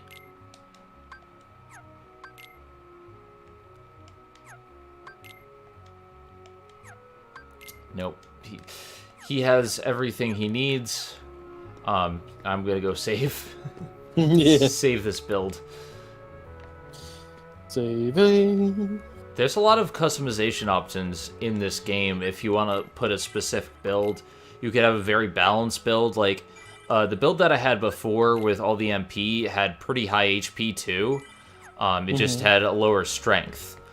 And then, like, there's a build that has, like, high MP, low strength. Like, it's all in the kind of build that you want to do. Yeah, when I was playing it, which I may end up doing here again soon, I was always one about trying to get myself more strength and more HP, kind of be like a kind of not a DPS, but also kind of a DPS, kind of a tank. Because I know how my playstyle is. I usually, when I'm playing games, I usually tend to forget to keep an eye on my health. Yeah, I tend to plow in, like, just run in, Guns a-blazing, which isn't always the best option. Yeah, no. Alright, I did well this time. I just need to get three of them. Come on, go away. Go away. Oh, God. These guys. Looks like it doesn't want to go away. Yeah, it does not want to go away.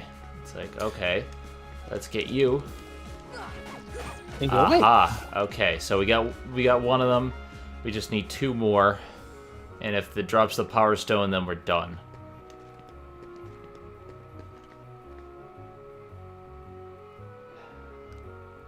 Now, like, I know some people like to run in, to use gravity magic, you know, get rid of it.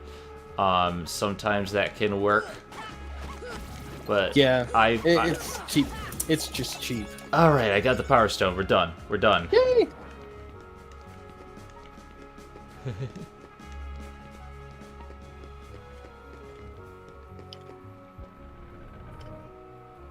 What's that, Duke? You run as well?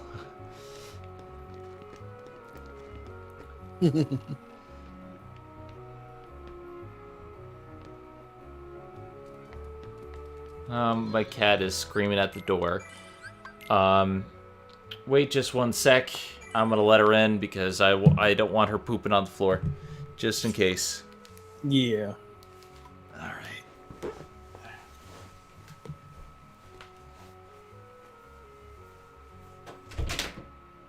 Hello. How are you? Yeah, you can come in. It's okay. It's okay.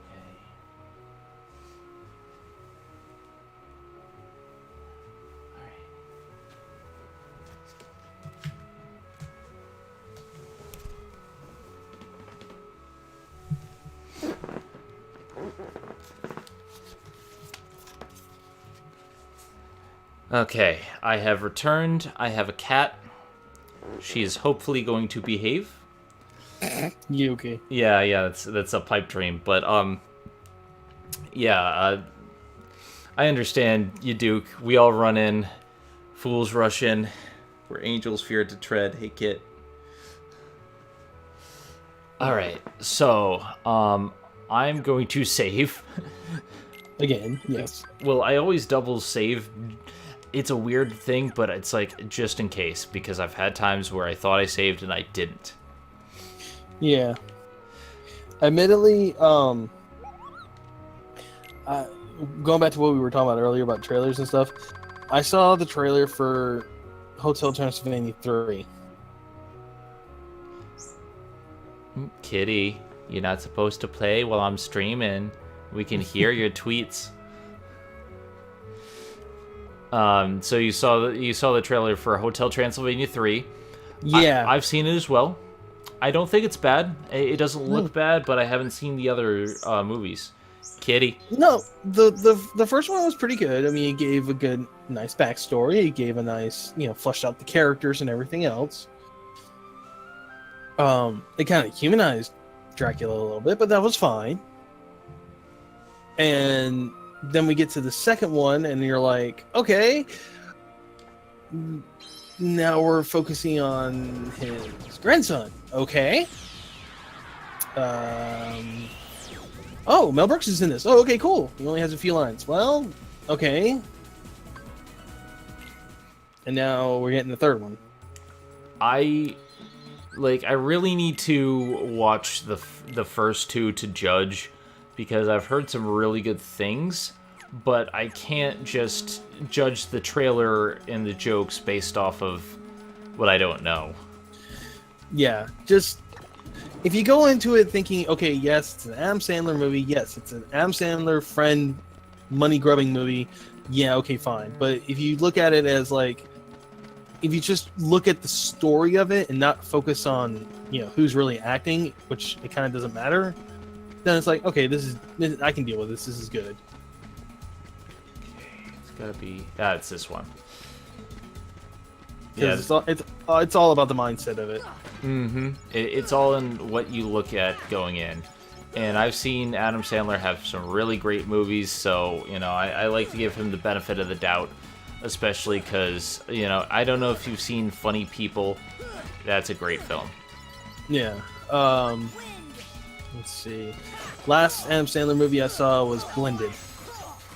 I haven't seen that one, but, there's some really great ones that I need to see more of. That was another one that had him and Drew Barrymore together. Have you seen Spanglish? Because that's a great one. No, I haven't seen that one. Did you see Little Nicky? Oh, Little Nicky is a classic. Oh, yes. To me, Little Nicky was like the last technically good one he did. The rest of them, like where he's like Click was okay, but Click felt like it was just... I thought Click was kind of poorly paced, but I really liked the message, and it's one of the few of his that did make me cry. So it did something right. Yeah, I mean, it was good. I mean, it's just like you said, it was just the pacing of it. And then there was Bedtime Stories I thought was pretty good. Yeah, and then there was that one where he was both playing himself kind of and playing his sister. No, we don't talk about that. That doesn't exist. Jack and Jill is a myth created by the Illuminati. And oh god, what was that other one? Hey, I mean, I've seen a few movies where he's actually playing a serious character or a serious actor, and I'm like, okay, I like this. I like seeing him doing serious stuff. I mean, you can't always do slapstick or comedies all the time. I mean, you gotta have some serious movies. You gotta have range, and I think he does have range. It's just, hold on, Kitty, hey, stop playing with that.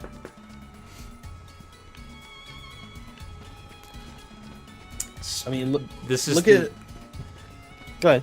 This is the Chiaki stream, starring Chiaki, guest starring me. I mean, look at Jim Carrey when he was doing all these movies. Yeah, he had a lot of good comedies, and then he also had some serious movies. Like The Majestic is entirely underrated gem of a film. I love it. I love that movie, and it's not just because of that Bruce Campbell's in it. I mean, I love the story. I love what he was doing in the movie.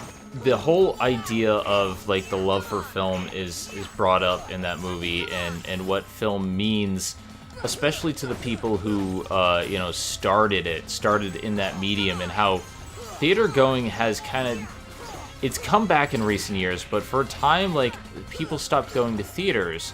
And a lot of these big budget theaters were losing money, and it's a shame because like a lot of these theaters have such history behind them, and to see what these actors felt is just like, honestly, that movie was really amazing and highly underrated. I don't think a lot of people saw it as much as, say, Me, Myself, and Irene or The Truman Show. Yeah. Oh, I love The Truman Show. That was a good movie. That was another one of the good movies. Yeah, like there are some great ones out there, and it's just unfortunate that one in particular is overlooked. Yeah. All right, so we got. Go ahead. We got our mithril stone. I'm gonna farm some lucid shards. Those are easy. And then I'm gonna get the gales, and then we'll be done with the minor synthesis items. Then we'll just have to worry about like the final weapons for all 3 characters. It was like with Jim Carrey doing number 23. That, I mean, it was a dark movie, and you're like, what? Is that the one where everything became the number 23, or is that something else? No. It was basically that. He was so focused on that number because it was driving him nuts, and everything kept going back to 23, and he just couldn't figure out what was going on. Well, like, I've never seen that one, but it's one of those ones that, like, it comes up in memes, like, all the time. Everything comes back to the number 23. There's that one, and then it's like, if you want to go to, like, a kind of a dark movie like that, you're gonna go to Robin Williams, when he did that art, 1 hour photo. I haven't seen that one. I've seen a lot of his films. Like, I love Dead Poet Society. I love, like, there's some really great ones that he's done. And I think that some of the more serious films that these comedic actors do is overlooked. You know, when they do serious roles, like Jim Carrey can really do the serious performance, and a lot of people forget that simply because of, you know, his buffoonery, obviously. But, but it's when he did like Ace Ventura and all them. Yeah, but he does such a good job with it. Like, I love it. All right, 11. So I need 18. 7 more. 7 more. Which, the good thing about farming this is that it's an easy drop. Yeah. And then there's like there's even times when, like, when I've watched like Whose Line Is It Anyway, which is another show I love watching. Back in the early mid to late 90s when Drew Carey was hosting it, there was an episode where Ron Williams was on there, and that one was, oh my godly hilarious. It was so funny, and he kept getting Drew almost every time you turned around. Nice. I don't know if you saw on the stream what just happened. I almost deleted my save file. Yeah, I was gonna go, are we having a blonde moment here? No, it's just I hit the wrong button, and I'm like, no, don't do that. I've known people who've done that. Like, I remember there was a streamer who deleted, like, he was doing Birth by Sleep and deleted a save file. And it happens. Like, when you stream for so long and you've been doing this, it's like, no, 100% run. Gotta keep going. Gotta keep it alive. You gotta keep the fun alive. Oh, guys, I'm having so much fun in this stream. You gotta, because this is the worst part of the game. Oh, yeah. Like, synthesis... You gotta find some enjoyment. Synthesis in 2 was... Hey, you. Meow. Hey. Calm down. And she's like, no. I don't know if you can hear her on the stream, but she was like started like groaning at stuff because she's. I could hear it. Yeah.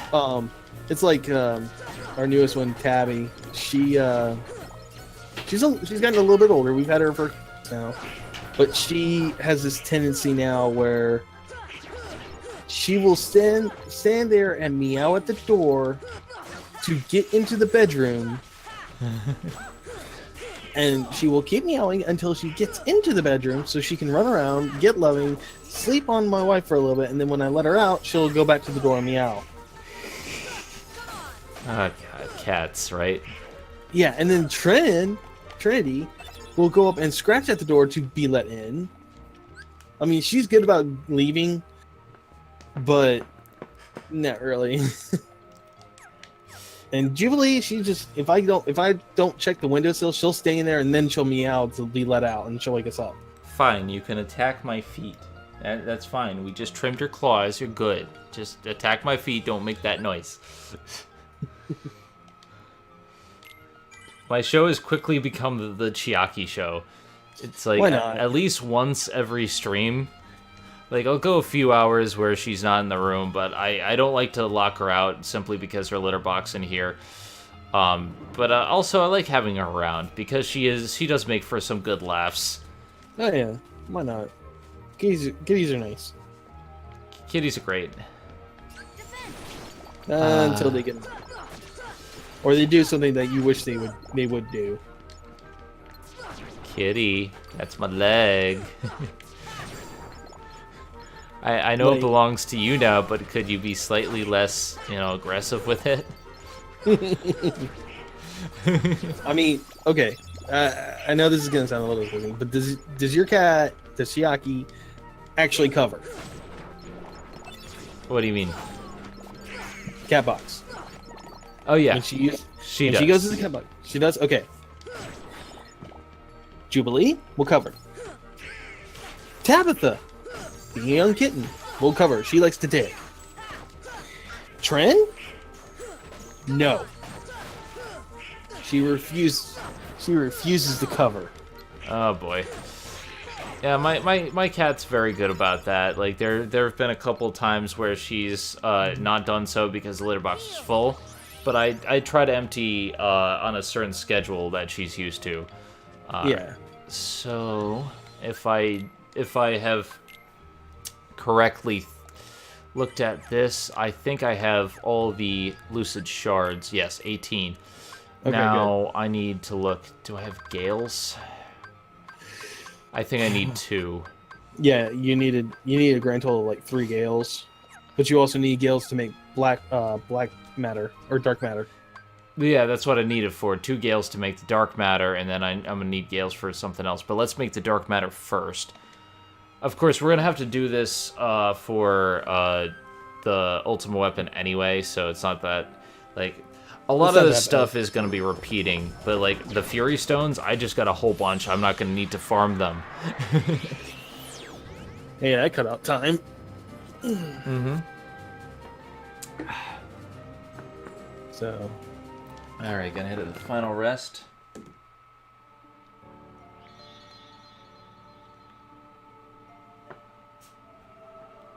but yeah, like I was saying, what was it? Yesterday, my wife and I were sitting down watching Doctor Who, and we got to the episodes where you get first introduced to Captain Jack Hart, basically, or Harkness. Yeah. The pretty boy. Yeah. And she's like, "Oh, it's Malcolm," because we watch Arrow. Oh, goddamn, fucking! I'm sick of Malcolm Merlin. I think everyone is at this point. Well, he's not in the new season, and he hasn't been for a while. So, well, I need him to like get out of the show because his whole shtick was I'm evil, but I'm not really evil, and yet oh no, I'm going back to being evil, and it's like he's kind of like Regina George was in Once Upon a Time, where like she wants everyone to think she's not evil, but she keeps doing evil things, and I'm just like, yeah, you kind of need to stop doing evil things, and then maybe I'll take you seriously on your whole I'm good spiel. yeah, and then it's like, but in like Doctor Who, he's basically a pansexual playboy. Yep. I mean, goddamn, as many times as he hit on Rose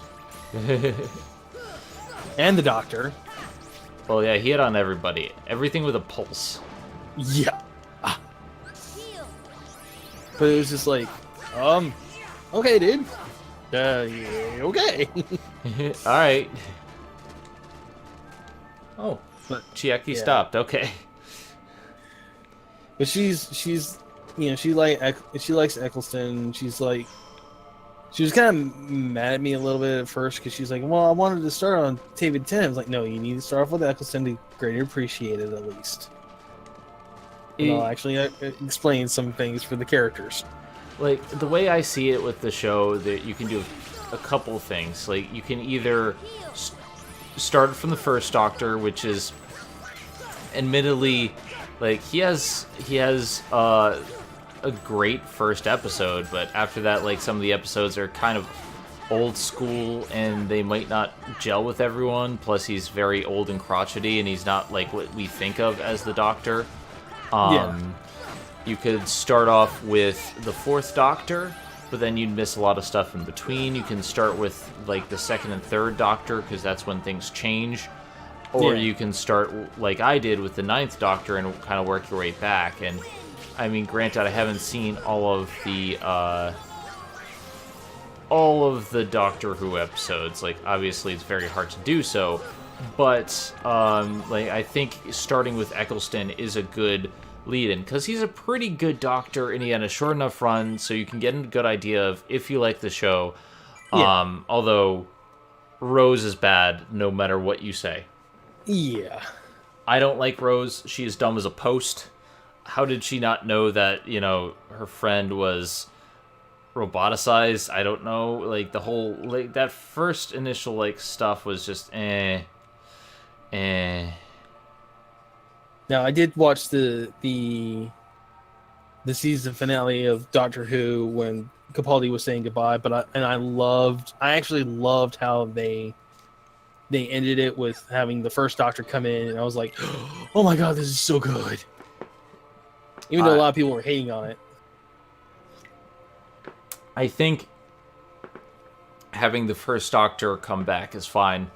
And the thing is, there have been other representations of the first Doctor. You kind of have to work with what you got. You know, it's not always going to be something that's, oh, hey, we have this person available. Like, no, he kind of died a while ago. And if you want to make a legacy show like Doctor Who, you got to deal with that. So yeah.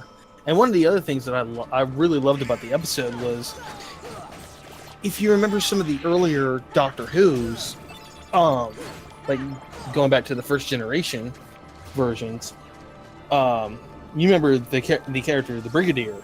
yeah, Brigadier Lethbridge Stewart. Yeah. Well, in a sense, that season finale kind of tied it into him. I remember something about that. I can't recall exactly what it was, but I do remember them doing something with it. Basically, what it was the. Do you remember the story about the Christmas that where both sides stopped fighting, celebrated Christmas together? Yes. Okay, this is when that's taking place, and the soldier they end up saving was the Brigadier's father. Oh. Or it's either his father or his grandfather, one of the two. Because he looks at him and says, you know, promise me that you will always watch out for my family. And he's like, of course. What was your name? And he said his name. And Capaldi was like, oh crap, I know who he is. And of course, the first Doctor was like, I don't know who you are, but okay. And well, they took that to heart. I do like how they retroactively tie things back together. It is a lot of fun in that sense. Yeah, but at least they tie everything back up. They tie, put everything in a nice little new ribbon and everything else. And then it was, what was it? I think it was Steve Moffat's last episode anyway. Yeah, I have problems with Moffat.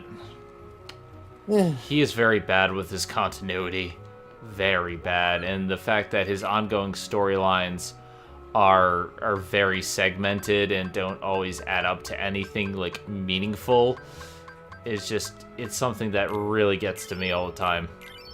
Because now here we go with the new Doctor and with the new showrunner. So I'm kind of Kitty. And we got a trophy. Kitty, get down, Chiaki. Hey, be right back, guys. Yep. You are in trouble.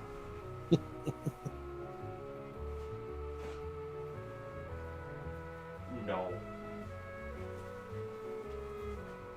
Now you've earned a timeout. Look what you've done. You've earned a timeout.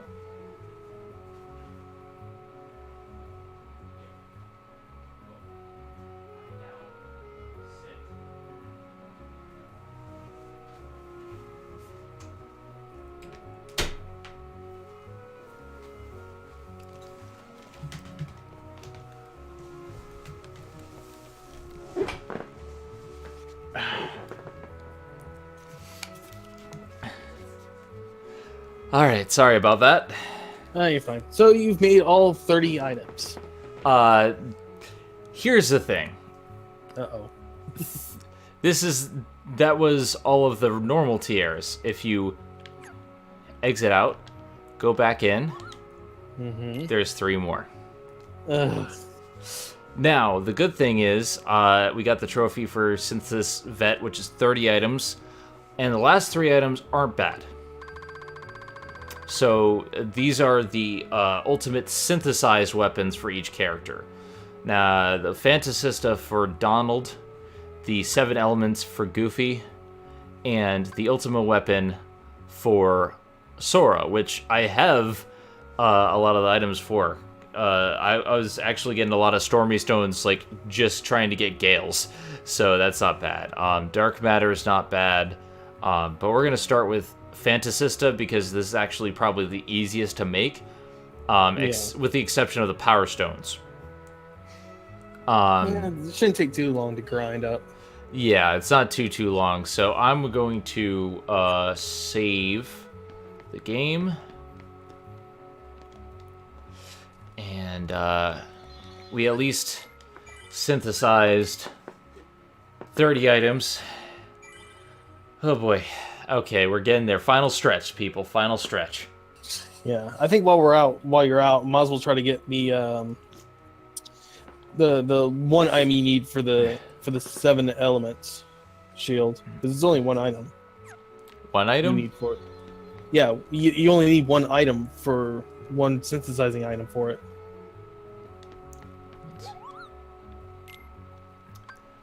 No, I need a lot. The stuff I thought you had most of it. No, the stuff on the left is what I need. The stuff on the right is what I have. Oh, okay. Never mind then. Yeah, I'm gonna start with the Power Stones because they're readily available right here.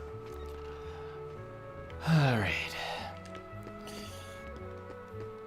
So let me ask this: if you can make your own sonic screwdriver, how would you make it look? Okay. Well, I'd have a giant Z on the side of it. That's a given. Yeah. I want it to be like blood red. I would want it to have let's see, pretty much. Ah, crap! I already messed it up.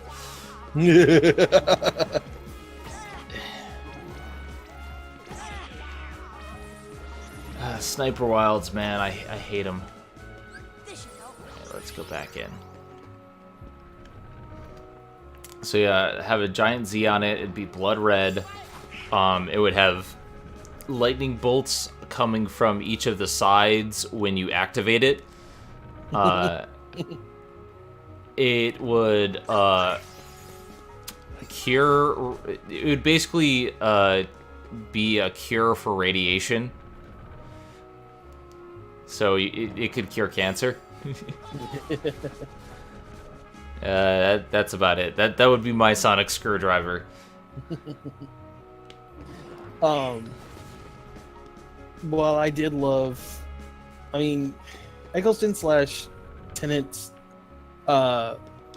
sonic screwdriver was interesting looking. It was kind of basic. I have River Song's sonic screwdriver, and yeah, that's pretty cool. It's an interesting design. I like for the fact it had that hidden compartment with the gauge on it. Hidden compartments are always a good thing. Oh yeah. Matt Smith's was actually one of my favorites because it was more of the simplicity of it, and the it had that nice wow factor to it, with the 4 prongs. And then when I saw Capaldi's, I was like, okay, I'm in love with this one. I want this one. I need to have this in my life. I like the concept of the sonic gun or the squareness gun. No, it was a sonic gun. You're right. That's what it was. That was pretty cool. Yeah. But remember, that thing eats through power like there's no tomorrow. Yeah. Come on, give me the power wild. because before River got her sonic screwdriver, she had a sonic spade. Sonic Spade. Yeah, she had a sonic spade. Okay. Good job. Yeah. I mean, she was an archaeologist, so it kind of made a little bit of sense. I guess. I don't know. Not exactly something I'm, like, super into, but okay. Alright. Yeah, and then it's like, they actually, I mean, at least Moffat tied up her storyline, at least. Yeah. It's a little convoluted, but it's tied up. I don't like a lot of what they did with River Song, especially the whole Melody Pond stuff. Twist. Yeah, like, I thought it could have been okay. It just wasn't executed properly, and the whole, like, romance that they tried to do with it, too, because, like, the aging thing kind of squicked me out, and... Donald, why are you going near them? I'm surprised that the sniper rods didn't even see him because they were right next to him, but AI companion, I guess. Yeah, controls. But yeah, I mean, I like River Song for who she was. I like the character for what they were wanting to do with her. But yeah, I agree with you that, you know, they could have written her just a little bit better. What I wanted from her was more coherent story, and I get it. Like, she has a Merlin story. You know, she, you know, ages backwards, and they do a good job showing it. But when they were doing the origin, I think that really put a sour taste in my mouth. Oh, how did you see me? That must have been one of the ones on the ground. Fuck. Yeah. And then there was the whole, like, you know, the Doctor's moving forward, she's going backwards, you know, they can never sync up the right timelines.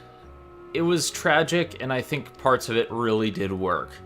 It's just... I mean, I did like that tragic storyline. I did like it. Mm-hmm. And then especially when everything came to a head. I just don't like them tying Amy Pond into it. Honestly, I don't like Amy Pond as a character. What she did to Rory is unforgivable because he waited for millennia for her, and she just was about to leave with the Doctor. Yeah.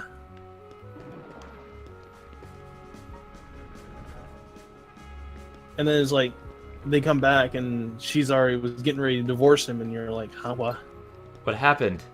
Like, just, I don't like the progression of events in this storyline, and I feel like it's very rushed. Then again, the problem with a lot of Moffat's run is that there's off-screen development that we really just don't see, and I'm just like, okay, so where's this development? Oh, it's there. It happened in the audio dramas or whatever, and I'm just like, but what if we've never seen? What if we're just watching the show as it airs? What if we don't watch every single thing that the BBC produce?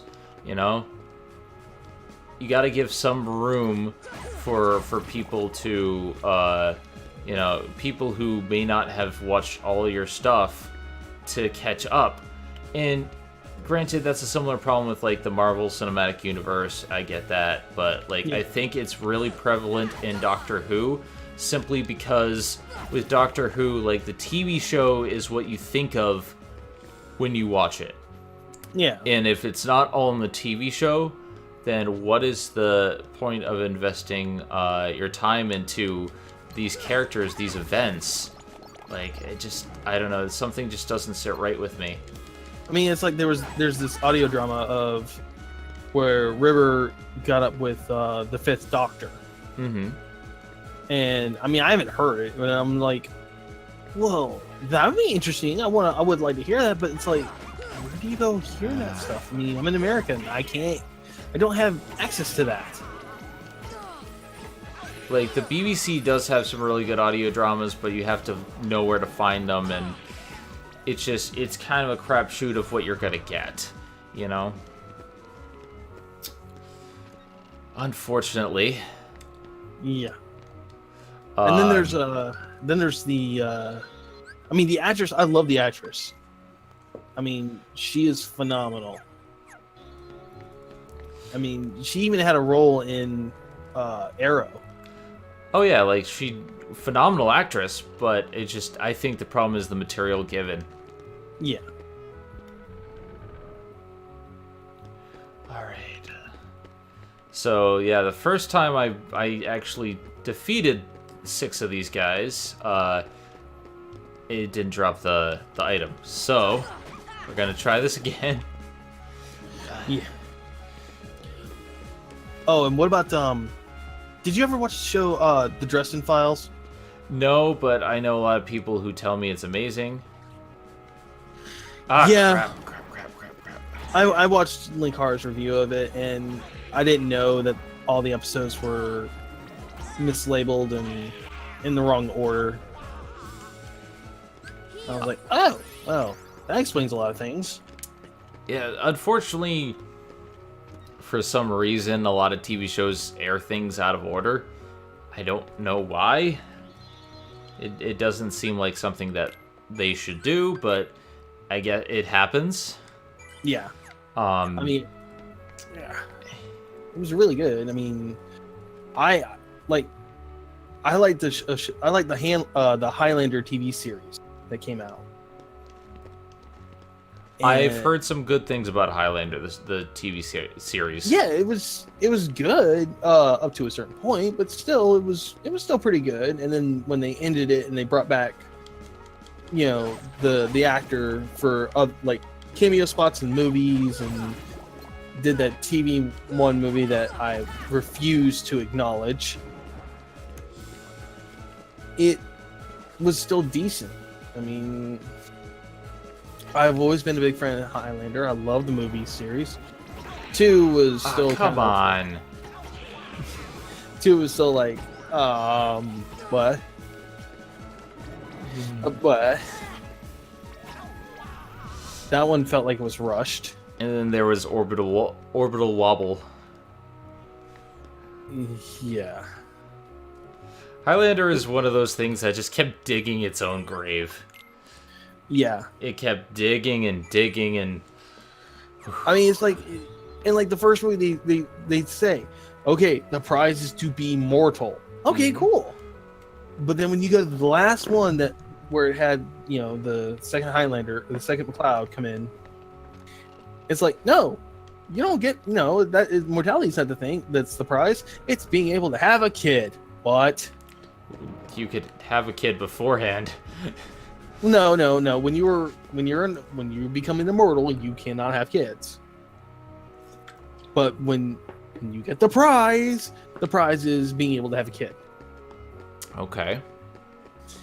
Yeah. And it's just like, what? Yeah, I don't know about that. Yeah. I mean, when they tried to do the second series, Highlander Wolf, it was interesting. It was an interesting little concept. Didn't pan out, but it was interesting. See, I'm still waiting for the inevitable crossover with what is it called? With Star Fox? Star Fox. McLeod. Oh. Yeah, that would be funny. I even crap. Why? It's stupid fucking Heartless. I hate it. I hate it so much. I do one small thing wrong and they spot you. But you love the game. It calls to you. It beckons you. You take the punishment. I need 3 more of these goddamn things.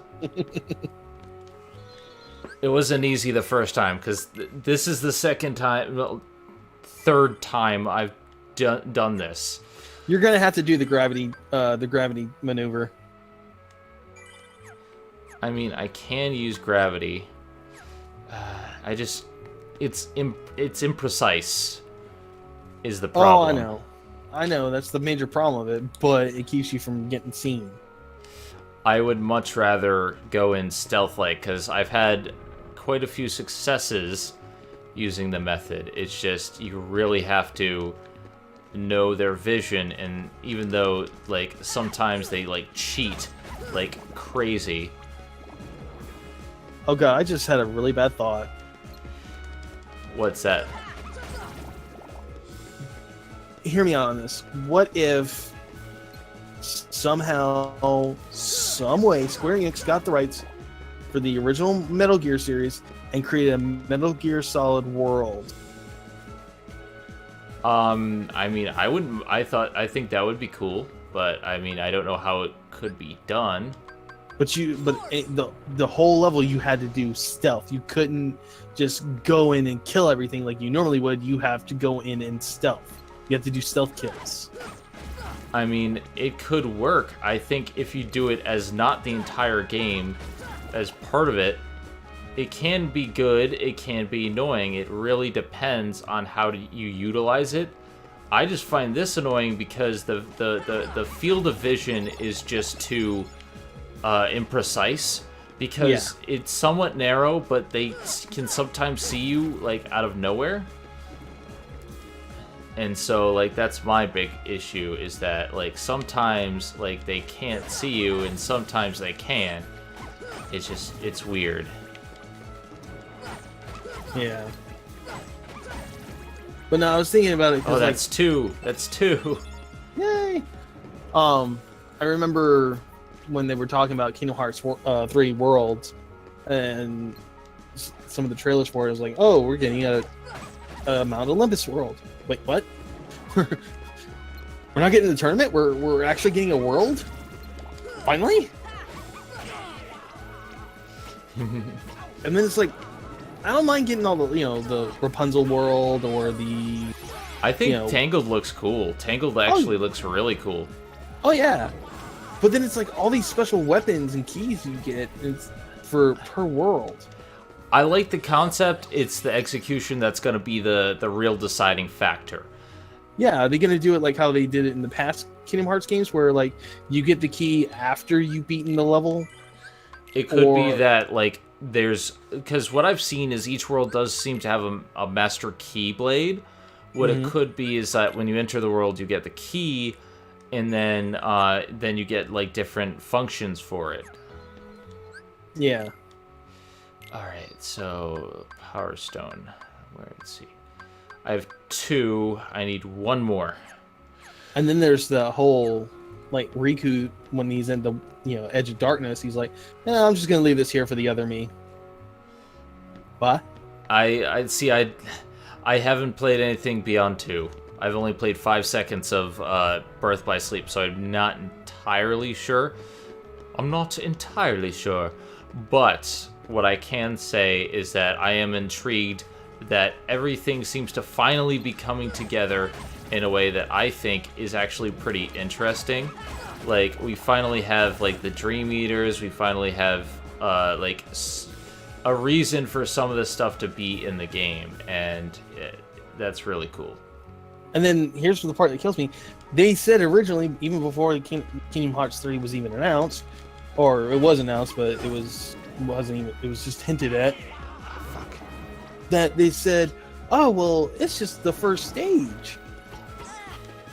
First stage.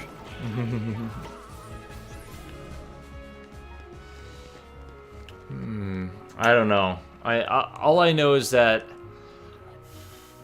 there's a lot of ambition going into Kingdom Hearts 3. Yeah. A lot of ambition. It could be good. It could be bad. From what I'm seeing, it's gonna look good. I mean, it has Monsters, Inc. and Toy Story. I mean... Yeah. Alright, guys. I think what my plan is right now, since we've almost been streaming for 3 hours, it's 2.5 now. I'm gonna try to get this last Power Stone. If I do, then I'll run through and get the items for the Fantasista. And then from there, I will call it, because I was gonna do a longer stream, but it is getting a little bit late, and I do want to do other things. Yeah, and I got work at like dark 30 in the morning. Yeah, you have work, so I don't want to keep you But like we accomplished a lot this stream. Like, oh yeah, seriously? Fuck! How did you... God damn, Sniper Wilds. Like, we have accomplished a lot. We've gotten a lot of the Serenity powers, and we've gotten almost all of the Power Stones that we need, and those are the two really problematic ones. I'm hoping that we can get this last Power Stone within the next half hour, because that way we can move on. Yes, we need to move on. Because Serenity, it has a lower drop rate, but I have a proven method. It takes time, but I can do it and repeat it. Power Stones are a crapshoot. Like, there's some times where, like, I come in and it actually works, like, a lot of the time, and then there's some times where it doesn't. It's not an easy thing to do. So we're gonna get it. We're gonna get it, but it's gonna somehow, some way. it's gonna take some time. All right, T-minus 30 minutes. That's the clock. It's like, I like to do 4-hour streams, but you know, sometimes when you know, there are other stuff that I have to do. Like, I still have to get filming for a musical Hell done. You know, trying to get that done. Mm-hmm. Plus, I do want to actually get some sleep as well. Yeah. Granted, my bedtime is not usually till like a very different period, but yeah, like, I have to get myself ready, and I want to get some more sleep. Okay, that's one.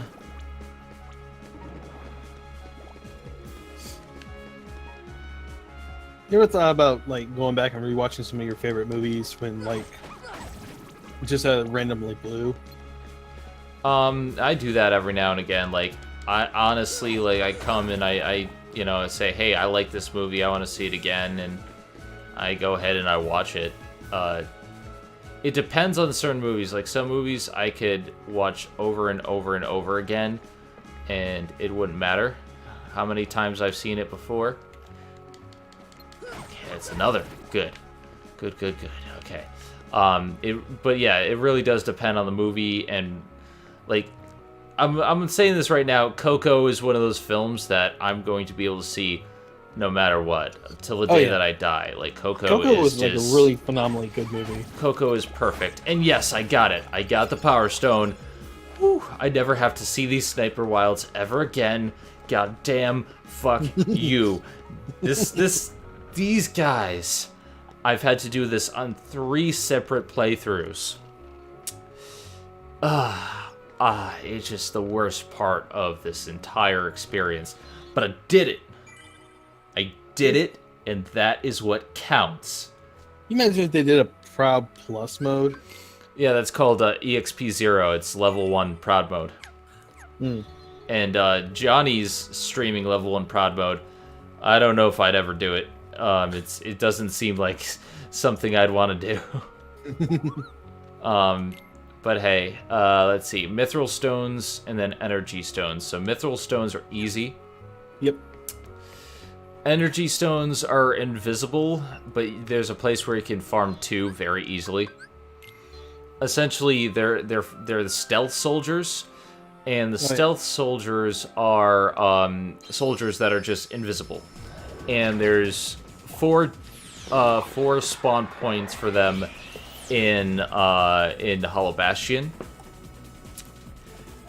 It's kind of 50-50, but I usually like one area because there's not as many enemies, and 3 spawn point for 3 separate ones, so you can get them pretty quickly, and it's very easy to get them to spawn again because it's separate. Like, there's a save point separated by 2 entryways, so it's like, it's one of those that you can easily pick up and get.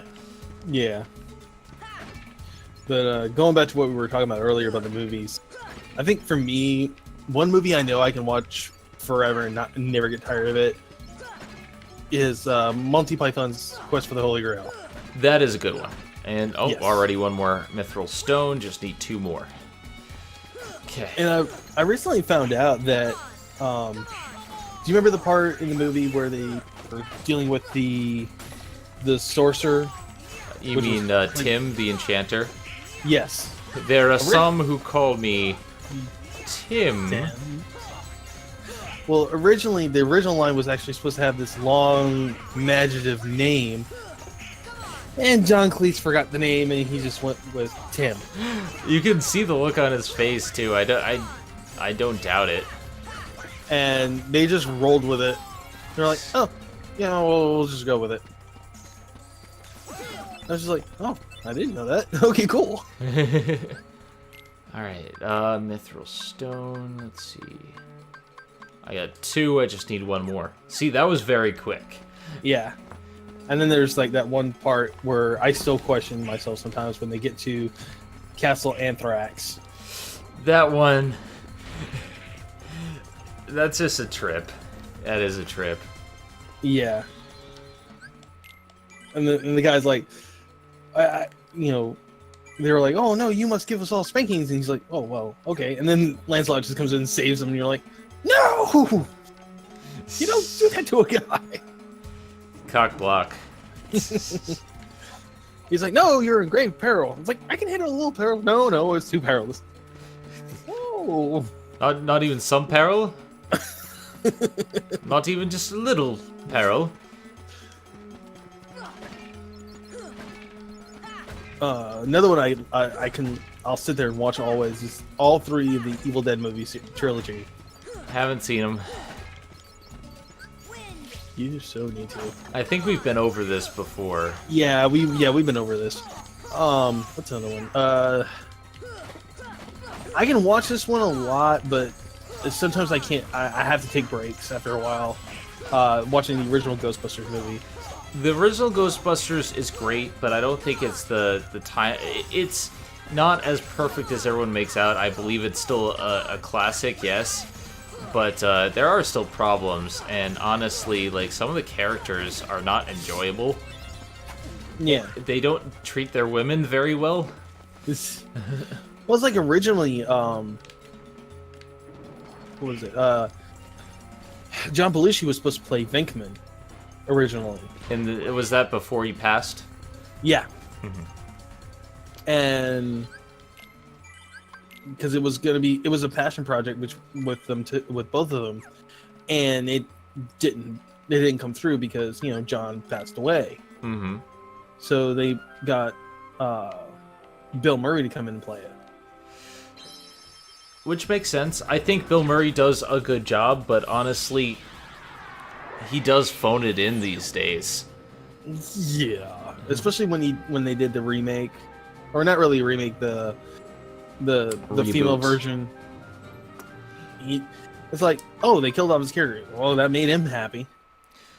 Yeah, I don't know. Like, there are parts that I really love about the new Ghostbusters, but I definitely do see the problems, and Bill Murray is a major problem. Yeah.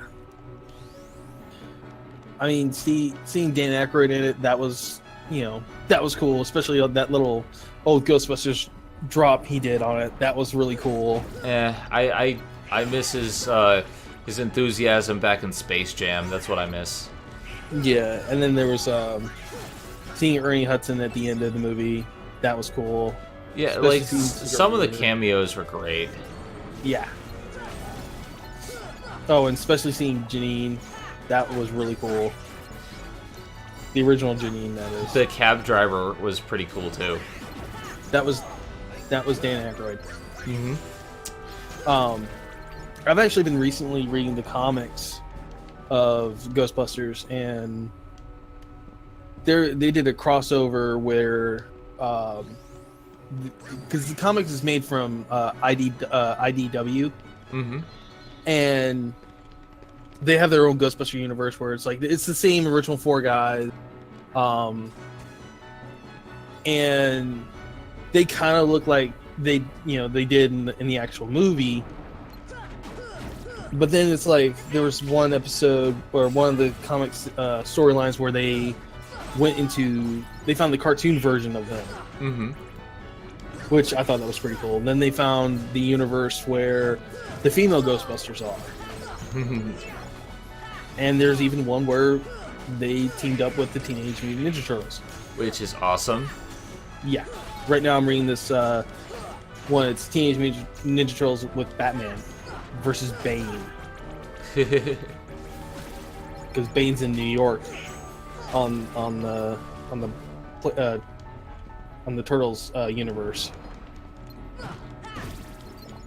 And this is the one, but they're doing the Batman with Damian as Robin. I like Damian Wayne. A lot of people don't give him enough credit, but I think his Robin is actually really interesting and nuanced. He has a lot to his character, and I like that. Yeah, and I still like for the fact he's still kind of a gruff jerk.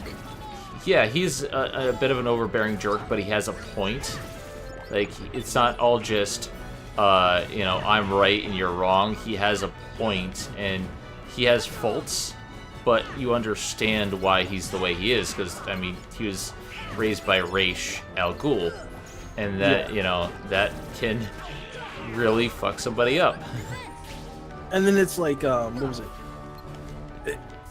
Him and Raphael kept clashing a lot, but at the same time, when they were over Splinter's body, they were Raphael said, "Look, if you're here to egg me on and try to piss me off, now's not the good time." He's like, "No, I know when a right time is to do that, and when a time for mourning and paying honor is right, and this is one of those moments." He has a side of compassion and honor. He has conviction, but he has too much aggression. And the difference between him and Jason Todd is that he has restraint. Yeah, when Jason took on the mantle of the Red Hood, which that comic series is really good too. I love the movie Under the Red Hood. Yeah. Because I'm currently reading Jason and the Outlaws. Because that's with Amethyst and Bizarro. I've heard mixed things about Red Hood and the Outlaws. The version I'm reading now is, I think it's pretty good. I like the story, where it's going and everything. But that's just me. I've heard it from Linkara. Granted, there are definitely things that he doesn't like, because the way Red Hood behaves and stuff like that, and the treatment of women, and I can understand that, but if you can look past that, there's bound to be some things that you can enjoy, and I'd be willing to give it a chance. But I'm even reading Batman Beyond, which is taking place back with Terry being Batman, but this is after the show ended, where Terry's now an adult. Batman Beyond was the most interesting thing to happen to that show, and I really wish they did stuff after Batman Beyond. Well, they did in comic form, but still. Yeah, in the Timverse, Well, yeah, because like I said, he's back to being playing Batman because of stuff that went on. I'm not gonna go into spoilers for it. Mm-hmm. But I will say this much now: his brother knows about it. Knows he's Batman. His girlfriend now knows he's Batman. She's fine with it, and Bruce is like, "Yeah, okay, fine." Honestly, I think there needs to be more superhero teams where they actually reveal their identities to their loved ones, because I'm with Linkara on this one. It protects your loved ones, because if they know danger is coming, they can prepare for it, or they can aid you in some way. There's definitely something to be said of actually looking out for your loved ones in that sense. Yeah. So right now, the show, the comic series was good, and then like they brought in Damian, who's now head of the whole Batman Incorporated. No. Damian is in charge of the League of Shadows. Oh right, okay, that makes sense. Yeah, and of course Bruce doesn't approve. He didn't want him to have that kind of life, but Damian was like, "Look, this is what I need to do." And I think with Batman's tutelage, he can do something better. Kind of like when Talia in the Arrow series, where she was like leading the League towards something else, or in even the Dark Knight, Arkham Knight, where like Talia was taking things in a different direction, and that's what I like about those. That like sort of thing is that they change it in a way that makes sense, and with Damian, I can definitely see him doing a much better job with that. Yeah, the one thing I've noticed about speaking of which of Arrowverse is they've name dropped Batman, Bruce Wayne. Has he left Gotham? They basically made it okay. Bruce Wayne's in this universe. That doesn't necessarily mean Batman's in the universe, but there is a Bruce Wayne. There's some good stuff there. I like what they did with Ray Palmer as the Atom. They do some good stuff. I'm just looking forward to more. I'm looking for more. Okay, I'm taking off Ragnarok. Tech boost. I'm just waiting for the show to come back on, so I can go back to watching it and see how the story's going to go on. I'm also waiting for Flash to come back because that's still getting pretty good. So, yeah, I need to watch more Flash. I like Flash a lot. I only seen the first season, and yeah, I think Flash season 1 is great. Yeah, season 2 is good. Even this season. So my only thing is, it's just they're still kind of hemming and hawing a little bit about some things, but it's understandable. Yeah, I mean, not everything's gonna be perfect. Okay, let's see items. I need one more energy stone, and then we're gonna end the stream because it started derping a little bit again. Yeah, I noticed that. It might be the weather. I'm not sure. It could be just Twitch tonight. Sure. For the most part, the stream's been great, and honestly, it's not going to affect the overall quality of the stream. I think it'll be fine.